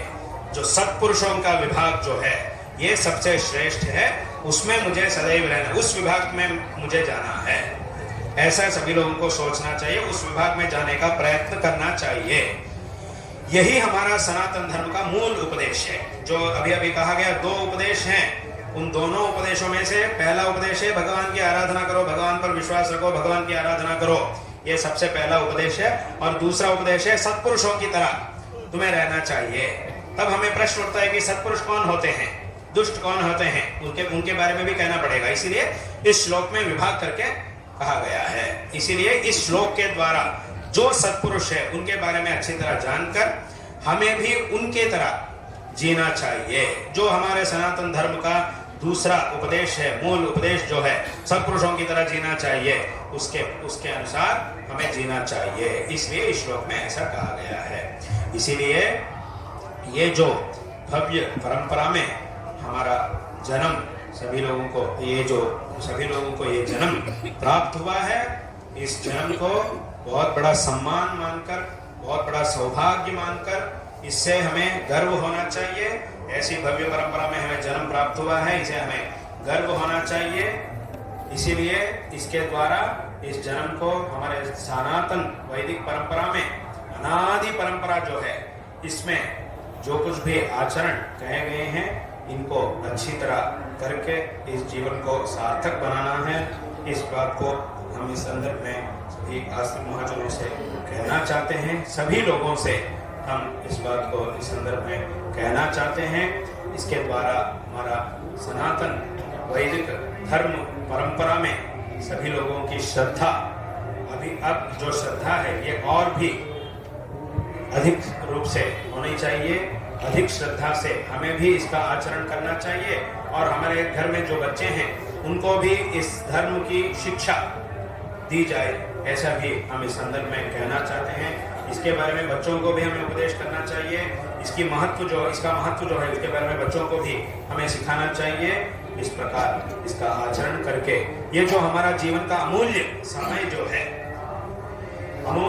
जो है इसको लेकर हमें अच्छी तरह पूर्ण रूप से इसका अनुष्ठान करके इस जीवन को सार्थक बनाना चाहिए। ऐसा हम इस संदर्भ में कहकर सभी लोगों को अपने जीवन में सदैव इस प्रकार के धार्मिक आचरण, धार्मिक मार्ग में चलने का एक मौका, एक अवसर सभी लोगों को सदैव इससे भी ज्यादा से ज्यादा प्राप्त हो, उससे सभी लोगों को सभी प्रकार की श्रेय प्राप्त हो, ऐसा हम इस पवित्र मौनी अमावस्या के शुभ संदर्भ में सभी आस्तिक महाजनों को हमारा नारायण स्मरण पूर्वक आशीर्वाद दे रहे हैं। इस संदर्भ में हमारे परम पूज्य गुरुदेव दक्षिणामनाय श्रृंगेरी शारदा पीठ के जगत गुरु श्री श्री भारती तीर्थ जी महाराज जी, शारदा पीठ के जगत गुरु 36वें आचार्य जगत गुरु श्री श्री भारती तीर्थ जी महाराज की कृपा से हम इस यात्रा में आज यहाँ इस पवित्र प्रयागराज क्षेत्र में हैं, उनकी उपस्थित हैं। इस संदर्भ में उनकी कृपा से हम यहाँ उपस्थित हैं। उनकी कृपा, शारदा चंद्रमौळीश्वरम की कृपा और हमारे परम पूज्य गुरुदेव की कृपा आप सब पर सदैव हो, ऐसा हम इस संदर्भ में आशीर्वाद दे रहे हैं। उसके द्वारा सभी लोगों को सभी प्रकार के श्रेय प्राप्त हो, ऐसा हम इस संदर्भ में आशीर्वाद दे रहे हैं। इस संदर्भ में इतने सारे लोगों को हम यहाँ देख रहे हैं, कितनी श्रद्धा है लोगों में, कितना बड़ा महोत्सव, ये सबसे दुनिया के सबसे बड़ा एक विशिष्ट महोत्सव है ये कुंभ मेला महोत्सव। ऐसे संदर्भ में हम हैं, मतलब एक विशिष्ट संदर्भ को लेकर, उसमें भी एक धार्मिक संदर्भ को लेकर बड़ी श्रद्धा से कितने करोड़ों लोग यहाँ उपस्थित हैं। आज इन सभी दिनों में कितनों लोग यहाँ आ रहे हैं, सिर्फ एक ही दिन में कितने करोड़ों लोग यहाँ उपस्थित है। ऐसे श्रद्धा, मतलब इतनी दृढ़ श्रद्धा को हम और कहीं भी नहीं देख सकते। ये जो संदर्भ, जिस संदर्भ में हम हैं, ये इस दुनिया में ही सबसे बड़ा एक संदर्भ है। इसका बड़ा, इससे भी बड़ा संदर्भ, एक संदर्भ में इतने करोड़ों लोग जुड़ जाना, एक जगह में उपस्थित होना, इकट्ठा होना, ऐसे संदर्भ को हम इस दुनिया में कहीं भी नहीं देख सकते हैं। सिर्फ हमारे सनातन धर्म की परंपरा में, हमारे भारत देश में, हमारे प्रयागराज में ही हम देख सकते हैं। ऐसी भव्य परंपरा है। सभी लोग आज इस संदर्भ को देखकर आश्चर्यचकित हो रहे हैं। ये कैसा संदर्भ है, ये कितना बड़ा संदर्भ है। इसे देखकर सभी लोगों की ऐसे भाषा में बोलते हैं, सभी लोगों की जो बोलती है वो बंद हो गई है अभी धर्म के बारे में, सभी लोगों की बोलती बंद हो गई। इतना बड़ा महोत्सव, इसको तो हम कभी भी नहीं देख सकते हैं। ऐसा बड़ा महोत्सव है, कितना बड़ा महोत्सव है ये सनातन धर्म की परंपरा में। इसे देखकर सभी लोग चकित हो रहे हैं। ऐसी भव्य परंपरा है, इसीलिए इस परंपरा को हमें कभी भी नहीं भूलना चाहिए, कभी भी नहीं छोड़ना चाहिए। और हम सदैव कहते रहते हैं कि जो लोग गलत ज्ञान से इस परंपरा को छोड़कर, गलत ज्ञान से या भ्रम से इस परंपरा को छोड़ के गए, सभी लोगों को उस गलती को ठीक करना चाहिए, फिर वापस आना चाहिए। हम सदैव यही कहते रहते हैं, उनको वापस अवश्य आना चाहिए, क्योंकि इस परंपरा में तो तुम्हें श्रेय मिलेगा ही, परंतु जब यही नहीं मिला तो और कहाँ मिल सकता है। इतनी श्रेष्ठ परंपरा में ही अगर तेरी भलाई नहीं हुई तो बाकी और कहाँ हो सकता, कहीं भी नहीं हो सकता। परंतु यहाँ भी मिलेगा, कदाचित विलंब हो सकता है, परंतु अवश्य मिलेगा, अवश्य ही यहाँ हमें फल मिलेगा। हम जितने भी अच्छे काम करते हैं, मेहनत करते हैं, परिश्रम करते हैं, उसका फल कभी भी कहीं भी नहीं जाएगा, फिर वापस हमें अवश्य प्राप्त होगा ही, उसमें कोई संदेह नहीं है। कदाचित कुछ विलंब हो सकता है, देर हो सकती है, कुछ समय के बाद ही हमें मिल सकता है। अगर उसमें कुछ अवरोध होगा, उस संदर्भ में कदाचित हमें बाद में मिल सकता है, परंतु अवश्य हम जो अच्छे काम करते हैं उसका फल कहीं नहीं जाएगा, वो अवश्य हमें प्राप्त होगा। इसीलिए ऐसे इतनी श्रद्धा है सभी सनातन धर्म के अनुयायियों में।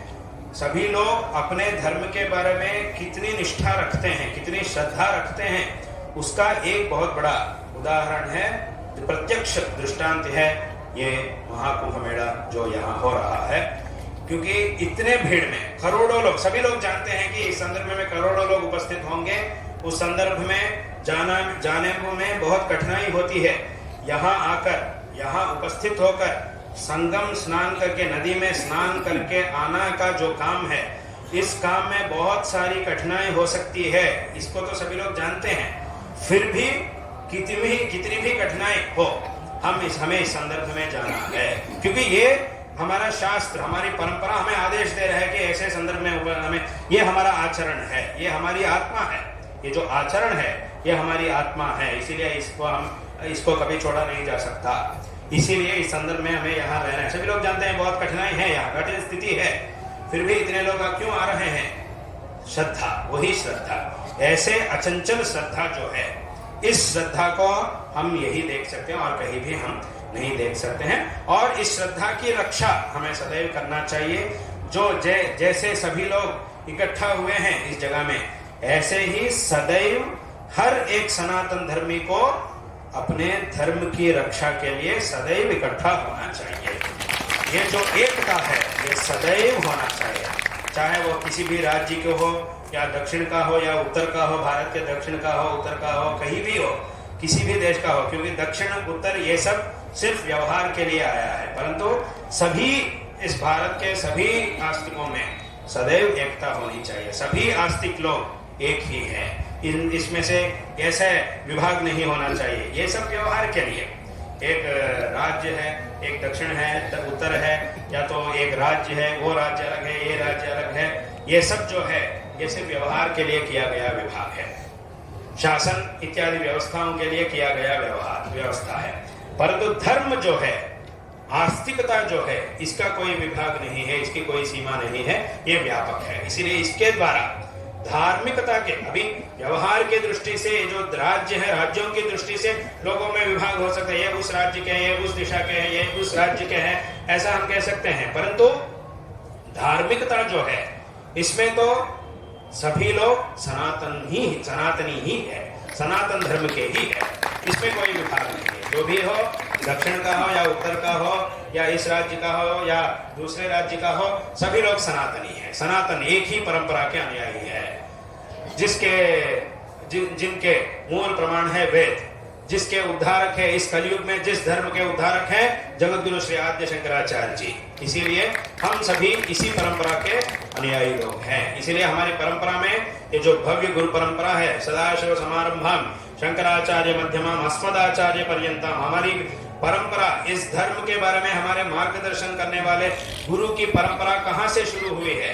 सदाशिव समारंभम, ईश्वर से ही प्रारंभ हुई है, ईश्वर से प्रारंभ हुई है। और उसी परंपरा में जगत गुरु श्री आद्य शंकराचार्य जी आए हैं, और उनके बाद शंकराचार्य जी की परंपरा में फिर वहां कोई नाम नहीं कहा गया है, क्योंकि जो आचार्य हमारे सामने हैं उन्हीं को हमें लेना चाहिए। इसीलिए यहाँ किसी एक व्यक्ति का नाम कहा गया, सिर्फ इतना ही कहा गया अस्मद आचार्य। हमारे जो आचार्य हैं, जो हमारे सामने हैं, हमें अनुग्रहित करने वाले, जो हमें मार्गदर्शन करने वाले आचार्य हैं, वे, उनका नाम और उनका शरीर तो अलग अलग हो सकता है। एक एक आचार्य के, हर एक व्यक्ति के, उस व्यक्ति के समय के जो आचार्य होते हैं उनका नाम अलग अलग हो सकता है, उनका शरीर अलग अलग हो सकता है, परंतु ये धार्मिकता का जो परंपरा है वो तो एक ही है।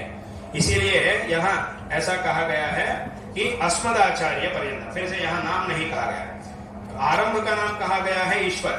और इस परंपरा के जो बहुत बड़े अलंकार है जगतगुरु श्री आद्य शंकराचार्य, उनका नाम भी कहा गया है शंकराचार्य मध्यमा अस्मदाचार्य पर्यंता।